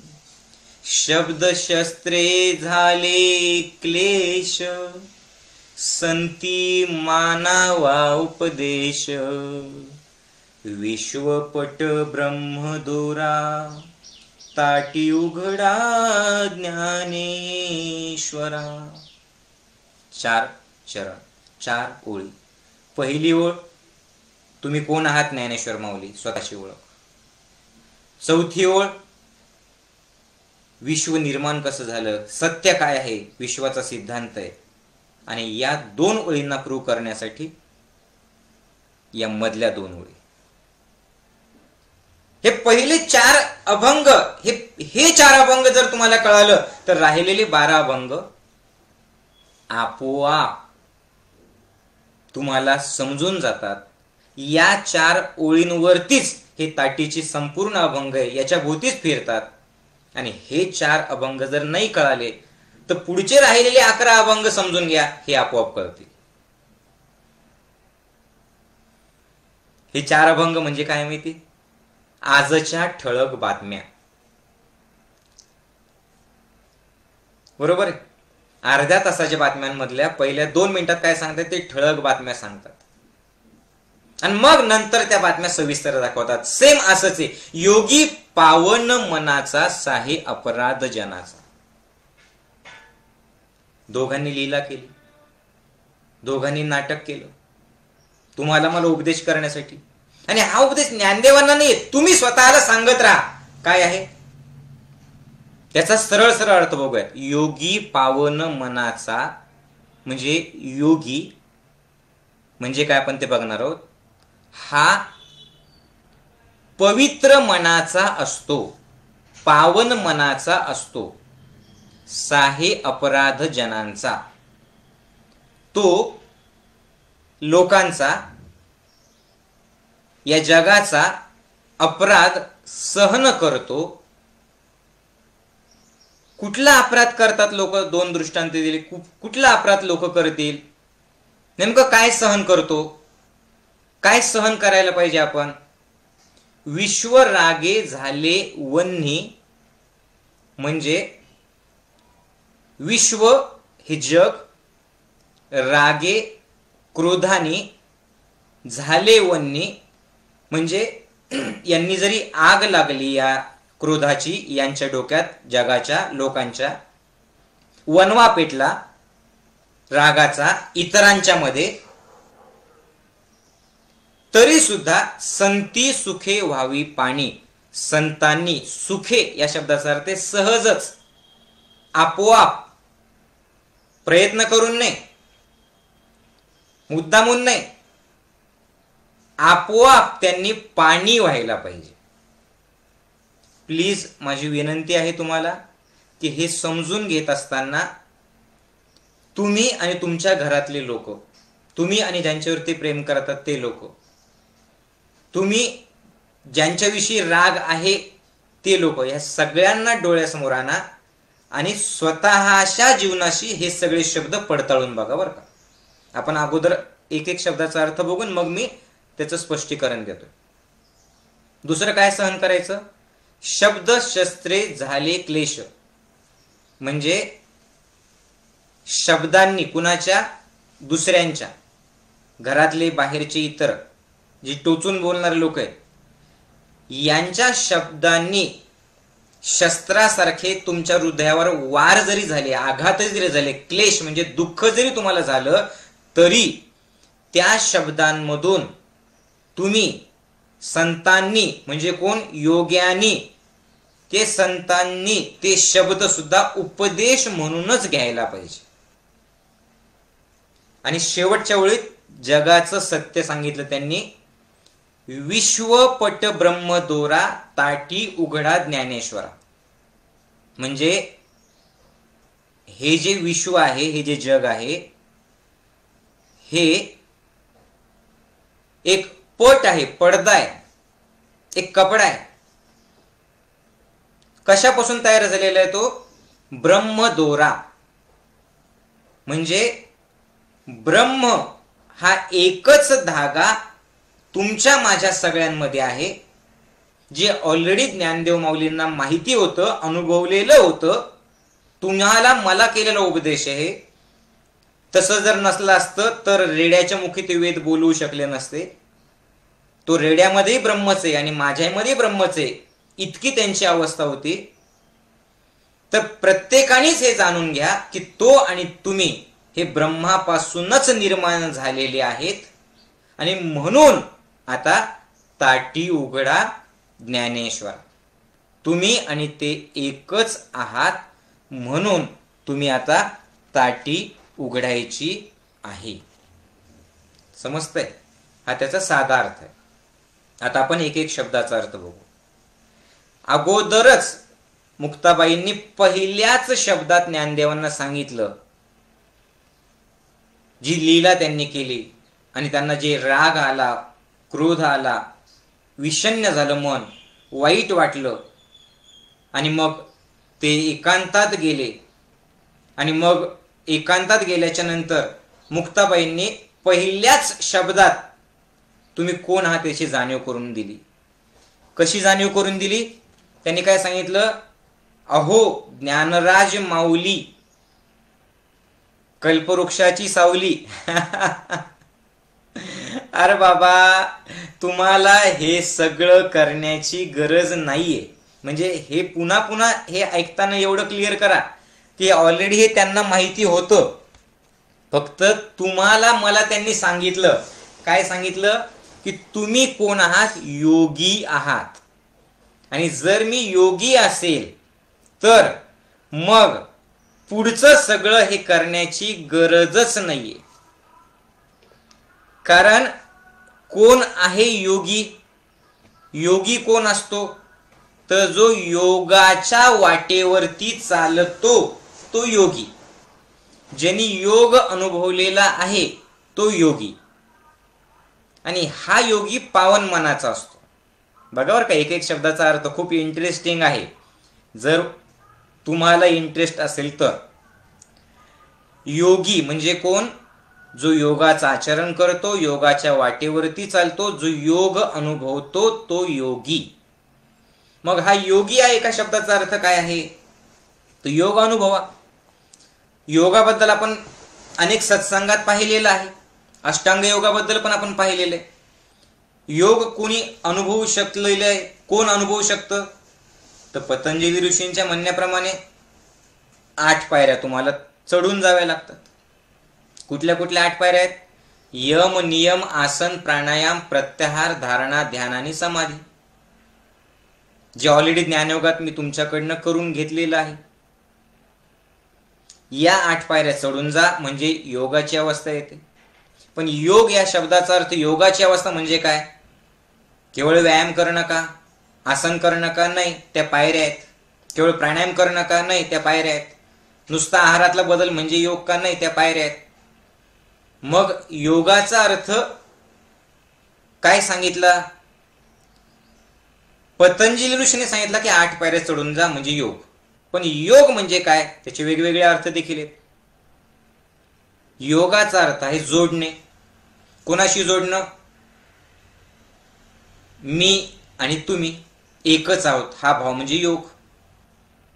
या चराचर सृष्टीमध्ये एकाच तत्वापासून सगळं निर्माण झालेलं आहे ही अनुभूती म्हणजे योग. परमात्मा आणि मी एकच आहे ही अनुभूती म्हणजे योग. मी कुणीच नाही, सगळं सगळं तोच आहे हे अनुभवणं म्हणजे योग. बापरे, म्हणजे मग आता हे सगळं अनुभवायचं म्हणजे जग सोडून जायचं असं आहे का? बिलकुल नाहीये. त्यासाठी गीतेमध्ये आधीच सांगितलेलं आहे. काय सांगितलेलं आहे? मला वाटतं दुसऱ्या श्लोकात सांगितलेलं आहे की समत्वम योग उच्यते, म्हणजे चांगलं आणि वाईट, खरं आणि खोटं, कौतुक आणि शिव्याशाप, संकट आणि आनंद, संकट आणि चांगलं घडणं, या सगळ्यामध्ये समत्वम, समभाव ठेवणारा जो आहे तो योगी आहे. हे मी कशासाठी सांगतोय तुम्हाला? हे सगळं मी याच्यासाठी सांगतोय की आपण सगळ्यांनी, तुम्ही आणि मी, आपल्या आयुष्यातले जे अडथळे आणि प्रॉब्लेम सध्याला आहेत त्याच्यात स्वतःला जाणीव करून घ्या की अरे आपण सुद्धा योगीच आहोत. ज्ञानयोगाचे साधक आहात म्हणजे योगीच आहात तुम्ही. तुम्ही एकदा माऊलीशी जोडल्या गेलात ना तर तुम्ही सुद्धा असंच राहा. नाही तर तुम्ही असं समजताल अरे आपलं काय बाबा, हे योगी माणसाचं ते मुक्ताईने ज्ञानदेवाला केलेलं उपदेश आहे बाबा, आणि आपण काय सर्वसामान्य माणसं, म्हणजे ज्याला चेंज व्हायचं नाही ना, ज्याला बदलायचं नाही ना, ते असं नाटकं करतं. आम्ही थोडीच योगी बाबा, आम्हाला काय कळणार आहे. तर नाटकं करू नका. हे तुम्ही स्वतःला बदलायचंय, मी मला बदलायचंय. जाणीव करून घ्या. कुठली जाणीव करून घ्या? की चांगलं आणि वाईट, कुणी कौतुक केलं कुणी शिव्या दिला, तोंड उतरून बसायचं नाही आत्तापासून. दुसऱ्याला दोष द्यायचा नाही आत्तापासून. घरामध्ये अगोदर घरात आचरण करा. बायको नवरा, आई वडील, मुलं, सासू सुना, तुझ्यामुळे झालं, तुझ्यामुळे झालं, तुझ्यामुळे झालं, हे बोलणं सोडा आत्तापासून. का बरं? कारण योग म्हणजे काय? दोघांमध्ये सम अवस्थेत राहणं. कळतंय का? आणि दुसरी महत्वाची गोष्ट, हे लक्षपूर्वक आहे काय, हे सुद्धा गीतेतच सांगितलेलं आहे. काय सांगितलं? योग हा कर्मसु कौशलम. म्हणजे मग आता हे सगळं असं बनायचं म्हणजे पर्वतावरती जायचं का? ताटी लावायची म्हणजे मी सुद्धा सगळं सोडून डोंगरावरती जाऊन बसायचं का? नाही, ते तर मी तुम्हाला नेतोच मध्ये मध्ये ट्रेकिंगला. ट्रेकिंगला जाणं म्हणजे ताटी लावूनच आहे. पण आता सध्याला सत्संग तुम्ही ऐकत आहात ना, हा सत्संग म्हणजे एक प्रकारची ताटीच आहे, एवढं लक्षात ठेवा. आत्मपरीक्षण, आत्मचिंतन आणि आत्मपरिवर्तन या 3 गोष्टी महत्वाच्या आहेत. डोक्यात ठेवा. सांगा मी काय सांगितलं? आत्मपरीक्षण, आत्मचिंतन आणि आत्मपरिवर्तन या 3 गोष्टी महत्वाच्या आहेत. सत्संग त्याच्यासाठीच आहे की आत्मपरीक्षण, तुम्ही कोण आहात त्याचं बघा. कोण आहात तुम्ही? नाही आम्हाला काय, आम्हाला काही कळत नाही ना, आम्ही कुठे, मग काय खायचं जायचं एवढंच कळतं का? नाटकं बंद कर आत्तापासून. तू ज्ञानयोगाचा साधक म्हणजे कोण आहेस? तू योगी आहेस. अगोदर म्हण असं. नाही आम्ही योगी नाहीये, मग आम्ही कसं काय सर्वसामान्य? अरे सर्वसामान्यातच योगी असतो लपलेला, एवढं लक्षात ठेव. आणि नाही आम्ही नाही योगी, मग जा मानसोपचार तज्ञाच्या गोळ्या खा, पड आजारी. का बरं? कारण योगी बनणं म्हणजे संसार सोडून जाणं नाहीये. योगी बनणं म्हणजे प्रॉब्लेम मध्ये सुद्धा हसत राहणं. योगी बनणं म्हणजे संकटात सुद्धा आनंदी राहणं. योगी बनणं म्हणजे अडथळ्याला सुद्धा हिमतीनं सामोरं जाणं. हे व्यावहारिक पातळीवरती घ्या आणि चेक करा. आरशात बघा, बघ जरा आरशात, तू करतोय का असं? बघा आत्ता. चला आठवा. वही पेन असेल तर लिहा. 2 3 ओळी लिहा, पॉइंट वाईज लिहा. काय काय प्रॉब्लेम आहे तुमच्या आयुष्यात आता? रिलेशन मध्ये अडचणी, आर्थिक अडचणी आहेत, सूनडुचकी आहे, सासू तशीच आहे. काय अडचणी तुमच्या आयुष्यात? शारीरिक रोग आहे. आता या ज्या अडचणी तुम्ही लिहिल्या ना, पाहिल्या ना, आत्ता नंतर नाही, सत्संग झाल्याच्या नंतर नाही, आत्ता म्हणा ठीक आहे, मी याच्यातून बाहेर पडणार आहे, मी याला सामोरं जाणार आहे, मी याचा त्रास करून घेणार नाही, मी याच्यात सुद्धा समभावात राहील. समभावात राहील म्हणजे योग. कळतंय का? मी समभावात राहील म्हणा अगोदर. आणि असं नाही, असं काय मी समभावात राहील, चेहऱ्यावर स्माईल ठेवा ना, आनंदाने राहा आणि बघा स्वतःला, आरशात बघा, स्वतःला बघा आणि म्हणा. असं इथं हात ठेवा छातीवरती, हृदयावरती हात ठेवा आणि म्हणा की मी, बोला माझ्या पाठीमागे, नुसतं ऐकू नका, मी आयुष्यातल्या प्रत्येक संकटात, प्रत्येक अडचणीच्या परिस्थितीत, प्रत्येक विपरीत घटनेत शांत राहून म्हणा, बोला, शांत राहून,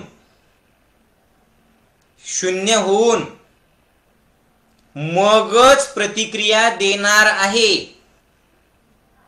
म्हणजेच मी समभावात राहणार आहे. बघा, ज्यांनी ज्यांनी बोललं ना असं, आपोआप मन शांत झालं असेल, ते प्रॉब्लेम वाटणार नाही तुम्हाला, लोकांचं बोलणं लागणार नाही. हा जो रोग आहे तुम्हाला, ते असे बोलले मला लागलं, ते असे बोलले मला लागलं, हा रोग आहे, रोग. एवढं लक्षात ठेवा. आणि रोग जर नको असेल तर निरोग पाहिजे. निरोग म्हणजे काय? त्या रोगांपासून दूर व्हायला पाहिजे. आणि तो दूर होण्याचा उपाय काय आहे? त्याच्याशी जो संग केलाय ना तुम्ही, नीट ऐका, कोणाशी संग केलाय? त्यांनी बोललेल्या शब्दांशी, त्या व्यक्तीने वागलेल्या वागण्याशी, त्या अवघड परिस्थितीशी जो संग केला ना, त्या संगातून निसंग व्हा. हे डोक्यात फिट करा. प्रॉब्लेम असणारच आहे, पण तुम्ही निसंग व्हा. निसंग म्हणजे काय? त्याच्यापासून दूर व्हा. तुम्ही आणि प्रॉब्लेम हे वेगवेगळे, ते डोक्यात ठेवा. त्या माणसाने असं का वागलं? अरे ठीक आहे, तो तसा आहे, पण तू तसा आहे. तुम्ही आणि त्या माणसाचे शब्द हे वेगवेगळे आहेत. त्याचा परिणाम करून घ्यायचा की नाही घ्यायचा हे तुमच्यावर अवलंबून, हे डोक्यात ठेवा पक्क. हे दुसऱ्या लोकांना बोलत नाही, हे मी तुम्हाला बोलतोय. तुम्हाला चेंज करा. आता करत आहात की नाही? त्या प्रॉब्लेमला सोडून द्या. आणि हे सगळं कधी शक्य आहे? आत्ता सत्संगातच हे शक्य आहे. सत्संगत्वे निसंगत्व, निसंगत्वे निर्मोहत्व. सत्संगातूनच हे निसंगपणा येतोय. काय काय करायची गरज आहे? माऊली बोलतायत, स्वतःला तसं बोला, स्वतःला जाणीव करून घ्या, प्रॉब्लेमला सोडून द्या, झालं. मग हे माऊलीजी आता आम्ही असं केलं, पुढचं आहे काय महत्वाचं आहे? माऊलीजी आता आम्ही असं केलं, मग आता हे सगळं सोडून, संसार सोडून जायचं का हिमालयात? नाटकं करू नका. तुमचे कामं करा, कामं सोडायचे नाही. हा, मग कामं करायचे. मग आम्ही योगी आहे का माऊली? हो, कामं करणाराच योगी असतो. रिकामं बसून राहणारा योगी नसतो. कामं धंदे सोडायचे आणि मग तिकडे जायचं, त्याला काय योगी म्हणतात का? पळून जायचं म्हणजे योगी आहे का? आणि म्हणून गीतेत पहिल्यांदा सांगितलं, योगा कर्मसु कौशल, म्हणजे कुशलतेने काम करा. कुशलतेने म्हणजे काय? समभावात राहा. आणि तुमचं काम इतक्या आनंदातून करा. आणि काम करताना असं म्हणा, मी करतच नाहीये, तो परमात्मा माझ्या हातून करून घेतोय. आता अशा अवस्थेत जर काम केलं तर कुणाला कोणता प्रॉब्लेम राहिलो? बोला. काम मला करायचं नाही तरी सुद्धा जबरदस्तीने करावं लागतं असं म्हटलं तर जडपणा, असं म्हटलं तर प्रॉब्लेम येत. कळतंय का? मला काम करायचं नाही आणि मग जबरदस्तीने करावं लागतं. मला सत्संग ऐकायचं नाही पण ऐकावं लागतो. मला तर इथं बसायची इच्छा नाहीये, पण आता सत्संग झाल्याच्या नंतर जेवण मिळणार आहे म्हणून बसा इथं कोणाच तरी धाकापोटी. रेवकीची मंडळी असं नाहीये बरं का, लक्षपूर्वक ऐका. गोपाळकाला जेवण तर सत्संग झाल्याच्या नंतर आहेच, पण हे कशासाठी आहे माहितीये का? की हे जे लोक गावातले असे बोलतात ना, झाली निवडणूक, आता याने असं बोलला ना, हा कोणत्या पक्षाचा, तुम्ही निष्पक्ष व्हा, निष्काम सेवा करा आणि आम्ही सगळे एकच आहोत असा भाव ठेवा. कळतंय का? समजतंय सर्वांना? तर अशा पद्धतीने राहायचं आहे, हे पक्क डोक्यात ठेवा. नाही तर जातात सगळं सोडून शेतामध्ये दादाच्या, ते पण किती दिवस ठेवून घेतील. ते म्हणतील चला तुम्ही माझ्या शेतात आलं तर मी तुमच्या शेतात जातो आता. समजतंय का सगळ्यांना? आपले सगळे साधक तर कामधंदे सोडायचे नाहीये, पळवाटा काढायच्या नाहीये, संसारापासून पळायचं नाहीये. योग म्हणजे प्रत्येक काम करताना मी करतच नाहीये, ते गुरुकृपेने होतंय. काम करणारा तोच शक्ती देतोय, काम करण्यासाठी तो शक्ती देतोय, हे त्यांच्या कृपेने होतंय असं म्हणणं आणि असं म्हटलं तर ते डोक्यात येतं. अहंकारी माणसाला डोक्यात येत नाही. म्हणून तुम्ही बघा, ज्ञानदेव माऊलींनी सुद्धा, ज्ञानेश्वरांनी सुद्धा काय लिहिलं? मी निवृत्ती दासू, मी निवृत्तीचा दास आहे असं लिहिलेलं आहे. म्हणजे हे जे सगळं मी एवढं सगळं लिहिलं हे कुणाच्या प्रेरणेने मिळालं? मला माझ्या मोठ्या भावाच्या निवृत्तीनाथांच्या प्रेरणेतून मला मिळालं. मी निवृत्तीचा दास आहे. मग तुम्ही मला सांगा, मग निवृत्ती महाराजांनी काय असं म्हटलं काय? तू एवढं लिहिलं ना, चल माझं नाव टाक. जसं आपण पत्रिकेत करतो, अहंकार ठेवतो, चल व्यवस्थापक म्हणून माझं नाव टाक, नाही तर लग्नालाच येणार नाही. असं केलं का? नाही. पण संतांचे दोन गुण आहेत. एक, श्रेय दुसऱ्याला देऊन टाकणं, नाव दुसऱ्याला देऊन टाकणं, आणि आपण निसंग राहणं. कोण येते संत? जगातल्या सगळ्यात मोठ्या संताला आणि योगी पुरुषाला बघायचंय तुम्हाला? बघायचंय? मग जर सगळ्यात मोठ्या संताला आणि योगी पुरुषाला जर पाहायचं असेल तर पटकन लगेचच आत्ता आरशात बघा. जो तुम्हाला आत्ता आरशात दिसतोय ना, तो सगळ्यात मोठा योगी पुरुष, तो सगळ्यात मोठा संत आहे. नाही नाही माऊली, आम्ही कुठे संत आहे? अरे आहे. अगोदर हे मान्य कर. म्हणून तर परमात्म्याने तुम्हाला इथं पाठवलं ना. तो का फॉल्टी पीस पाठवणार आहे का? नंतर या मायेमध्ये अडकून, नंतर या लोकांमध्ये अडकून, नंतर जे डोळ्यांनी दिसतंय त्याच्यातच अडकून. कशामुळे अडकले? कारण ताटी कधी लावलीच नाही. आणि ती ताटी लावणं म्हणजे आत्मपरीक्षण, आत्मचिंतन आणि आत्मपरिवर्तन, हे तीन गोष्टी या सत्संगातून होत आहेत. आणि याच्यासाठी पुन्हा एकदा त्या परमेश्वराला, त्या ज्ञानोबा माऊलींना, त्या पांडुरंगाला मनापासून पुन्हा एकदा धन्यवाद द्या की या प्रवासाला, माझ्या स्वतःच्या ओळखीला, मला स्वतःला बदलायला तू चान्स दिला. धन्यवाद परमेश्वरा. आणि मग पुढे चला. आहे सोबत माझ्या? बदल करत आहात? मग हा जो योगी आहे, योगी म्हणजे कोण? माऊली का? माऊली नाही, माऊलीची सावली पण म्हणजे तुम्ही. लक्षात ठेवा. मग तुम्ही कोण आहात? तुम्ही पावन मनाचे आहेत. पावन मनाचे. पावन मन म्हणजे काय? पवित्र. पण पवित्र म्हणजे नुसतं शुद्ध नाही. शुद्ध असणं वेगळं आणि पावन असणं वेगळं. पावन होण्याची पहिली पायरी म्हणजे शुद्ध करणे. समजतंय का? पावन म्हणजे काय? शुद्ध तर आहेच, पण पवित्र पण आहे.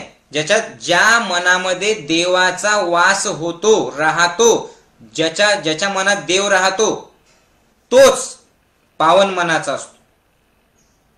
समजतंय? नुसतं शुद्ध होणं वेगळं. साधं सोपं उदाहरण द्यायचं असेल तर सांगतो. तुम्ही, पावन म्हणजे काय? बाजारात गेले आणि बाजारातून गहू विकत आणले. आता ते गहू ज्या वेळेला विकत आणले तर त्या गव्हाचा बघा प्रवास कसा होतो. गहू आणले लगेच त्याचे पोळ्या करतात का तुम्ही? खातात का गहू तसेच? नाही. मग गहू आणल्याच्या नंतर त्याला निवडतो, त्याला पाखडतो, निवडतो, त्याच्यातले खडे काढून टाकतो आणि त्याला शुद्ध करतो. ही झाली पहिली पायरी. पण मग गहू पावन झाले का? नाही. शुद्ध केल्याच्या नंतर त्याला दळून आणतो. दळून आणल्याच्या नंतर त्याला तिंबतो. मग त्याच्यात काय काय तिंबताना ते टाकायचं ते टाकतो. मग ते लाटतो, पोळ्या बिळ्या करतो मस्त छानपैकी तेल लावून छान. मग त्याला भाजतो. मग ती पोळी तुमच्यासारखी टम फुगली ना, मग ती झाली पावन. कळालं का? ज्या वेळेला ती पोळी शुद्ध होईल, ज्या वेळेला ते गहू शुद्ध होतील त्याच्यानंतर ती प्रोसेस होईल आणि ती पोळी करणाऱ्यासारखीच तिने आकार धारण केला, टम फुगली की मग मग ती झाली पावन. समजतंय? तसं तुमचं जे मन आहे हे तुमचं मन परमात्म्याने निर्माण केलेलं आहे. पण तुम्ही काय केलं, वेगवेगळे विषय, हा असा बोलला ते तसं बोलला, लोकांना जोकही कळत नाही. या जोक सुद्धा मध्ये सुद्धा एखादा म्हणाल तुम्ही मला टम फुगलेलं म्हणतात जा कट्टी. तर ते सुद्धा समजून घ्या. मी हेच सांगतोय शिबिरामध्ये, आजच्या सत्संगामध्ये, की ती जी पोळीची जी प्रोसेस आहे, पहिले शुद्ध करणं, पहिले काय आहे, शुद्ध करणं आणि नंतर पावन करणं. तसं मन आहे. मनाला काय आहे, पहिल्यांदा शुद्ध करा. कशातून शुद्ध करा? कशातून शुद्ध करा? या सत्संगाच्या माध्यमातून शुद्ध करा. आत्मपरीक्षण, आत्मचिंतन आणि आत्मपरिवर्तन याच्यातून शुद्ध करा. आणि शुद्ध केल्याच्या नंतर त्या मनामध्ये काय करायचं, देवाचं नाव घ्यायचं. कळालं? ज्यावेळेला देवाचं नाव तुम्ही घेताल त्यावेळेलाच, ज्या वेळेला परमेश्वराचं नाव घेताल त्याच वेळेला या योगामध्ये तुम्ही स्थिर होताल. हरिपाठात हे सांगितलेले की नाही, मनोमार्गे गेला तो तेथे मुकला, हरिपाठी स्थिरावला तोची धन्य. हरिमुखे म्हणा पुण्याची गणना कोण करी. बरोबर आहे? मनोमार्गे गेला तो तेथे मुकला. समजतंय का? जो मनाचा गुलाम झाला तो मुकला. माझ्या मनात असं आलं, माझ्या मनाला फार लागलं माऊलीजी, तुम्हाला काय सांगू. तुम्ही असे बोललेच का बरं, ती अशी बोललीच का बरं. अरे जर तुम्ही त्या मनात अडकले ना तर माऊलीचं बोलणं सुद्धा तुम्हाला असं वाटतं माऊली टोमणे मारतायत मला. म्हणजे एखादा जीव तोडून तुम्हाला सांगतोय पण तुमच्या मनातच घाण असेल ना, तुम्हाला वाटतं तू टोमणा मारतोय मला. दुसरं काय असतं, तू शिकवतोय मला, तुझी लायकी आहे का, आणि तू काय शिकवणार आहे मला, तुम्ही स्वीकारूच शकत नाही. मनोमार्गे गेला तो तेथे मुकला, हरिपाठी स्थिरावला तोची धन्य. म्हणून सत्संग मनाला शुद्ध करतो. पण हरीचं नाव जर घेतलं, हरी म्हणजे कोण, जो सगळ्या दुःखाचं हरण करणारा तो परमात्मा, त्याचं जर नाव घेतलं तर त्याचं नाव घेतलं तोची धन्य. त्याच्यात नाव घेणं म्हणजे नुसतं एकदा नाव घेतलं हरी झालं संपलं असं नाही. मग काम करताना नाव घेत राहा. काम करताना इकडच्या तिकडच्या गप्पा मारत बसल्यापेक्षा आहे ना रिकामं नाव घेत राहा. म्हणून काय सांगितलं, हरिपाठी स्थिरावला तोची धन्य. त्याच्यात स्थिर व्हा काम करताना. त्यालाच काय म्हणतात योगा कर्मसु कौशलम, त्यालाच काय म्हणतात समतोम योग उच्चते, त्यालाच काय म्हणतात अष्टांग योग. त्यालाच गौतम बुद्धांनी 8 गोष्टी सांगितल्या. काय सांगितलं, योग म्हणजे काय, आपण पहिल्या शब्दाचा अर्थ बघतोय बरं का. फक्त योगासाठी कुठल्या कुठल्या 8 गोष्टी गौतम बुद्धांनी सांगितलं. तुमची दृष्टी बदलायला पाहिजे. सम्यक दृष्टी, सम्यक संकल्प, सम्यक वाचा, सम्यक कर्म, सम्यक आजीविका, सम्यक व्यायाम, सम्यक स्मृती आणि सम्यक समाधी, या 8 पायऱ्या गौतम बुद्धांनी सांगितल्या. दृष्टी म्हणजे काय, मी सांगितलं तेच की सगळ्यांमध्ये परमेश्वर आहे असं बघ. सम्यक संकल्प म्हणजे काय, ते इच्छेच्या पलीकडे जाऊन उच्च संकल्प ठेवा. वाचा म्हणजे काय, गोड बोला, गोड.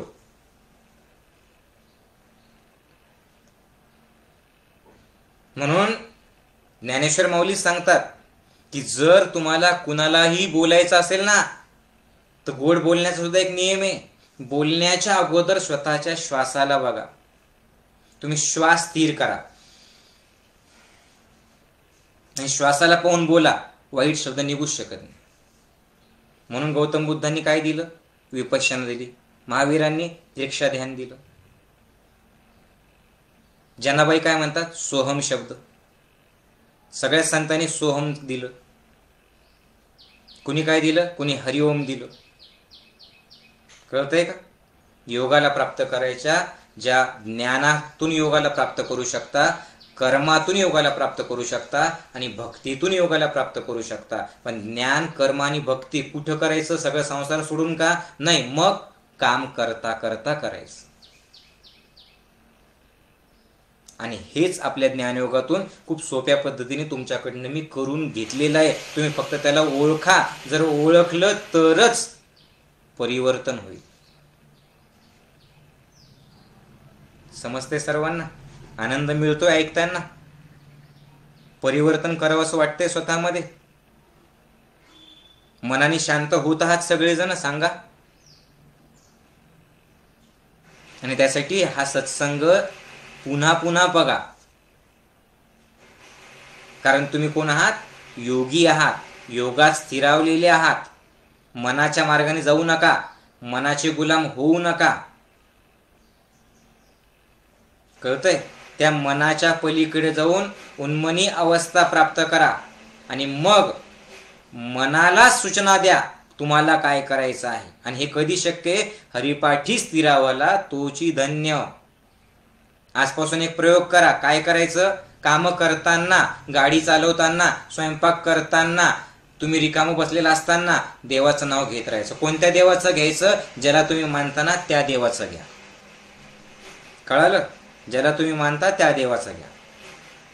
काही नाही तर भजन बोलत राहा. कुठलंही भजन बोलत राहायचं. राम कृष्ण हरी जय जय, जय जय राम कृष्ण हरी, जय जय राम कृष्ण हरी, राम कृष्ण हरी जय जय. कुठलंही नाव घ्या.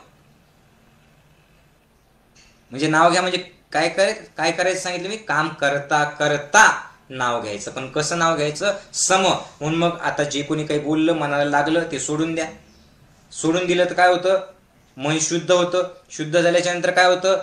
मग देवाचं नाव घ्या. मग काय होतं? पावन मनाचा. म्हणजे आपण सगळे कोण आहोत? योगी पावन मनाचा. आणि मग या योग्याने काय करायला पाहिजे सांगा? या योग्याने साहे अपराध जनांचा सहन करायला पाहिजे. का बरं? कारण तुम्हाला जेवढं मोठं व्हायचंय तेवढं लोकांच्या शिवाशाप ऐकाव्या लागतील. तुम्हाला लोक विरोधच करत नाहीये. तुमच्याविषयी लोक चांगलंच बोलता याचा अर्थ तुम्ही काही करतच नाहीये. लक्षात ठेवा. तुमच्याविषयी लोक बोलतच नाही याचा अर्थ तुम्ही काही करतच नाही. तुम्ही जेवढं चांगली कामं करायला लागताल ना तेवढं लोक विरोध करतील. सगळ्या संतांचं, सगळ्या महापुरुषांचं चरित्र बघा. तुम्हाला नावं ठेवतील. तुम्हाला लोक नावच ठेवत नाही. लोक तुमच्याविषयी वाईट बोलतच नाही याचा अर्थ तुम्ही तिथेच बसून आहे. तुम्ही प्रगतीच करत नाही. तुम्ही जेवढी प्रगती करताल ना ती प्रगती करताना लोकांना ते सहन होत नाही. मग लोक बोलणारच. पण लोकांच्या बोलण्यामध्ये अडकू नका असा त्याचा अर्थ आहे. आणि हे कधी शक्य? ज्यावेळेला मन पावन होईल. पावन कधी होईल? ज्यावेळेला मन हरिनामानी भरल्या जाईल. पण हरिनामानी मन कोणतं भरल्या जातं? जे शुद्ध असतं. आणि शुद्ध मन कशातून होतं? सत्संगातून, गुरुकृपेतून, ज्ञानातून, भक्तीतून किंवा काम करताना देवाचं नाव घेण्यातून मन शुद्ध होतं. आणि हे कोण आहे? जर शुद्ध मन झालं तर योगात मग तू स्थिर झाला म्हणजे तू योगी झाला. असं त्याचं एक सूत्र आहे. हे सगळ्यांना कळालं? मग आता लोक असे बोलले, लोक तसे बोलले, असं काही करायचंय का नाटकं? नाही. मग करायचं काय? विश्वरागे झाले वन्नी. आता मी पटकन संपवतोय कारण घड्याळीकडे मी बघतोय, वेळ खूप झालेला आहे. विश्वरागे झाले वन्नी, संती सुखे व्हावे पाणी. हे जग जरी रागाने काय झालं असेल? आग झालं असेल तर सुखी म्हणजे काय? सहजच. मुद्दा म्हणून नाटकं करण्याची गरज नाहीये. सहजच तुम्ही काय झालं पाहिजे? पाणी झालं पाहिजे. नुसतं नाटक जर केलं, वरवरचं कातड जर पांघरलं गाढवानी वाघाचं तर कधी ना कधी ते गाढव वरडणारच आणि मार खाणारच. एवढं लक्षात ठेवा. हे सहज झालं पाहिजे. हे आपोआप घडलं पाहिजे. आणि हे आपोआप घडण्यासाठी एकच गोष्ट आवश्यक आहे. पतंजली ऋषीने सांगितलेलं आहे. कधी होणं शक्य आहे? याचा निरंतर अभ्यास वैराग्यात, तेव्हाच तन योगश्चित्त वृत्ती निरोधा. म्हणजे जर तुम्ही याचा सतत अभ्यास केला, सतत वैराग्य अवस्थेत राहिली. वैराग्य म्हणजे काय? जे मी सांगितलं की समभाव आणि काम करताना देवाचं नाव, तरच हे शक्य. आणि हे एकदा केलं झालं, रविवारचा सत्संग ऐकला झाला असं नाही. याचा सतत अभ्यास करा. तुम्ही सतत जे ऐकतात तसे तुम्ही बनतात. लोक आत्महत्येचं ऐकतात, लोक आत्महत्या करतात. लोक सतत न्यूजमध्ये कोरोनाचं ऐकतात, ते केव्हाच गेला कोरोना, तरी सुद्धा तुम्ही त्याच्यात अडकून बसलेले अजून काही लोक.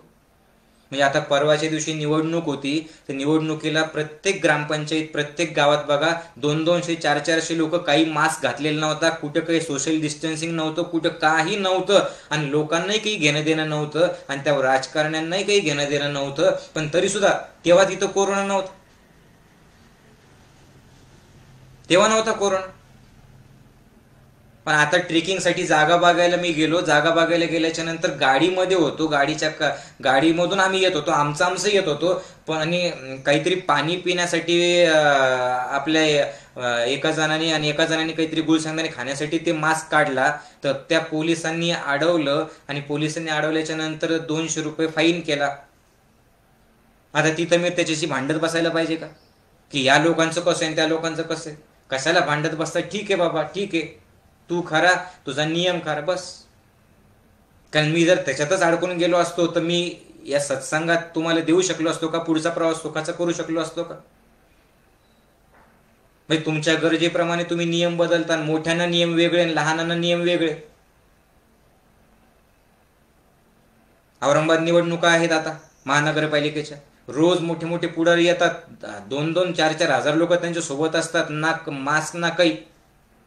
पण योगी काय करतो? अरे ठीक आहे ना, तू तुझं त्याच्यासोबत कशाला जोडतो? ते त्यांचं बघतील, तू तुझं बघ ना. कळतंय का? हा त्याचा अर्थ आहे. आणि हे असं अभ्यास करून होत नाही, हे सहज व्हायला पाहिजे, आणि सहज होण्यासाठी सतत सराव पाहिजे, सतत अभ्यास पाहिजे. हे पाठ करून होत नसतं, एवढं लक्षात ठेवा. पाठ करून वेळेवरती आठवत नाही नॉलेज. हे जर पाठ करून मी वेळेवरती आठवलं म्हटलं ना, सगळ्यांनाच माहिती असतं शांत राहायला पाहिजे, शांत राहायला पाहिजे. वेळ आली रे आली की चिडून घ्यायचं, नंतर म्हणायचं यार पुन्हा शांतताच नाही पाळली मी. माहिती तर सगळं होतं. जे माहिती ती आचरणात आणण्यासाठी रोज हा सत्संग ऐका, रोज वेगवेगळे सत्संग ऐका, रोज चिंतन करा, आणि त्यासाठी रोजचे ध्यान, रोजचा प्राणायाम आणि आहारातला बदल, हे जे लोक जे रोज करत नाही ते एका कानाने ऐकतील, एका कानाने सोडून देतील, त्यांच्यात परिवर्तन होणार नाही. म्हणून हे सहज व्हायला पाहिजे. संती सुखे व्हावे पाणी. कुणी आग झालं ना तर सहजच, विनासायास, प्रयत्न पूर्वक नाही, प्रयत्नांशिवाय तुम्ही रिलॅक्स राहायला पाहिजे, पाणी व्हायला पाहिजे. शब्द शस्त्रे झाले क्लेश, संती मानावा उपदेश. आणि त्याच्यासाठी की जर कोणी काही वाईट बोललं, जर कोणी काही चुकीचं बोललं, जर कुठे काही तुम्हाला फेस करावं लागलं, तर तिथं जे काही झालं त्याचा क्लेश करून घेऊ नका, क्लेश करून घेऊ नका. तो आपल्यासारख्या लोकांनी उपदेश मानावा आणि स्वतःत परिवर्तन करावं. कशामुळे परिवर्तन करावं? तर विश्वपट ब्रह्मदोरा ताटी उघडा ज्ञानेश्वरा. म्हणजे हे जे सगळं विश्व आहे हे एक पडदा आहे, आणि हा पडदा त्या ब्रह्मदोऱ्यापासून बनलेला आहे. ब्रह्म हा त्याचा दोरा आहे, म्हणजे सर्वांमध्येच ब्रह्म आहे. आणि म्हणून तुम्ही ताटी उघडा. हे समजल्याशिवाय ताटी उघडू नका. पुन्हा लक्षात ठेवा, ताटी केलीच का बरं? आत्मपरीक्षण करण्यासाठी. म्हणजे तो दुसरा आहे आणि मी दुसरा आहे असं थोडीच. तत्वमसी म्हणजे काय? तूही आणि मीही एकाच तत्वापासून बनलेलो आहे, म्हणजे ब्रह्मदोरा. एक कपडा, आता हा शर्ट आहे, हा शर्ट कशापासून बनलेला आहे? दोऱ्यापासून बनलेला आहे. मग याच्यात दोरा कुठे सांगा बरं? तर सगळीकडेच दोरा आहे ना. तसं तू काय आणि मी काय, या जातीचा काय आणि त्या जातीचा काय, कुणी उंच नाही, कुणी श्रेष्ठ नाही, कुणी कनिष्ठ नाही, या सगळ्यांना समभावात बघा. का बरं? कारण विश्व हा जो पट आहे ना, हा जो विश्वाचा पडदा आहे तो ब्रह्मापासून बनलेला आहे. म्हणजे एकाच तत्वापासून, एकाच परमेश्वर तत्वापासून बनलेलं आहे. त्या तत्वाला कोणी अल्लाह म्हणेल, येशू म्हणेल, बुद्ध म्हणेल, कृष्ण म्हणेल, महावीर म्हणेल, पण आहे सगळं एकच. अगोदर हे समजून घ्या. आणि हेच जर तुम्हाला कळालं नाही आणि तुम्ही जर त्याच्यात अडकून गेलात, तर मग तुम्ही काय देवाचं नाव घेताय? पहिल्यांदा काय खरं काय खोटं, सार काय असार काय, हे तर कळायला पाहिजे. माऊलीने किती छान सांगितलं, त्रिगुण सार निर्गुण हे सार, सारा सार विचार हरिपाठ, सगुण निर्गुण गुणांचे अगुण, हरिविन मत व्यर्थ जाय. अव्यक्त निराकार नाही जे आकार, जेथून चराचर त्यासी भजी. हे जे वेगवेगळं अभंग सांगितलेले आहेत, त्रिगुण असार, निर्गुण हे सार. सत्व, रज आणि तम या त्रिगुणांमध्ये अडकून जर तू समोरच्याला बघितलं तर तो आणि तू खोटाच वाटेल. निर्गुण हे तत्व प्रत्येकात आहे. निर्गुणात गुण आहे आणि गुणात निर्गुण आहे. त्याच्यामुळे याचा सारासार विचार कर आणि मग हरीचं नाव घे. कारण सगुणांमध्ये गुण आहे आणि गुणांमध्ये अगुण आहेत, निर्गुण आहेत. आणि निर्गुण आणि सगुण याच्यापासूनच, याच्या पलीकडे जाऊनच, 3 गुणांच्या पलीकडे जाऊनच हरीला तू खरा प्राप्त करून घेऊ शकशील. नाहीतर त्याचा सुद्धा अहंकार की मी रोज हरिपाठ म्हणतो, तर मग मात्र तुम्हाला त्याचं काहीच फळ मिळणार नाही. समजतंय का? ब्रह्माचा अर्थ काय आहे? एकतत्व नाम साधिती साधन, द्वैताचे बंधन न बांधिने. एकतत्व नाम म्हणजे ब्रह्म. विश्वपट ब्रह्मद्वारा म्हणजे काय? ब्रह्म म्हणजे काय? तू आणि मी एकच आहे. म्हणून योग्याचा अर्थ काय आहे? की खरा योगी काय आहे? मी हे शरीर नाहीये. मग कोण आहे? अहम ब्रह्मास्मी. मी कोण आहे? ब्रह्म आहे. पण ही अर्धी पायरी झाली. पुढची पायरी काय आहे? अहम ब्रह्मास्मी, अर्धी पायरी आहे. पुढचं काय आहे? सर्वम खलविदम ब्रह्मम. म्हणजे तू तर ब्रह्म आहेस, पण सर्वांमध्येच ब्रह्म आहे असं तुझं वागणं आहे का? सोडावं बाकीचं. तुमच्या घरातले लोक तुमच्यावरती चिडले, तुमच्या घरातल्या लोकांना तुम्ही काही बोलले किंवा ते तुम्हाला काही बोलले, आणि जर तुम्ही ते मनाला लावून घेतलं तर तुम्हाला हे ऐकून काही फायदा आहे का? सांगा ना मला, बोला. म्हणून आत्ता निदान एक काम करा, ज्यांच्याविषयी तुमच्या मनात राग द्वेष आहे ना तुमच्या घरातले, त्यांना माफ करा. कसं माफ करा? तो योगी म्हणजे कोण आहे? योगी तो आहे जो ब्रह्म सर्वांमध्ये आहे असा अनुभवतो. म्हणजे कोण? तर तो, हे माऊलींनीच पुढे ज्ञानेश्वरीत सांगितलेलं आहे. काय सांगितलं?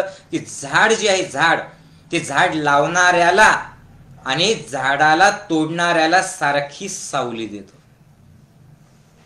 बरोबर?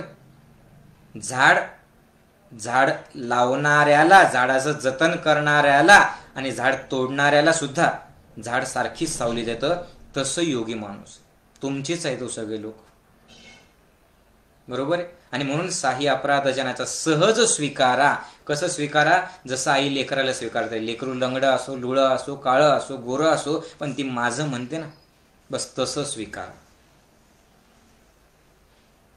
त्याचं वजन वाटून घेऊ नका. जसं दागिने घातले, ते दागिने घातल्याच्या नंतर बाईला ते त्याचं वजन वाटत नाही, उलट ते अभिमानाने मिरवते.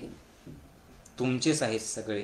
हा याचा थोडक्यात अर्थ आपण पहिल्या अभंगाचा बघितला. पुढच्या आठवड्यात आपण दुसरा तिसरा अभंग आता बघणार आहोत. खूप काही सांगायचं होतं, पण खूप काही राहिलेलं आहे. वेळ पण आपला खूप झालेला आहे.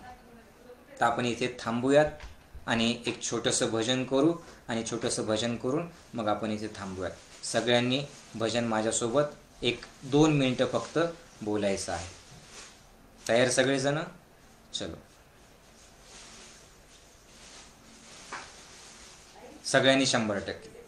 राम कृष्ण हरी जय जय, जय जय राम कृष्ण हरी, जय जय राम कृष्ण हरी, राम कृष्ण हरी जय जय, राम कृष्ण हरी जय जय.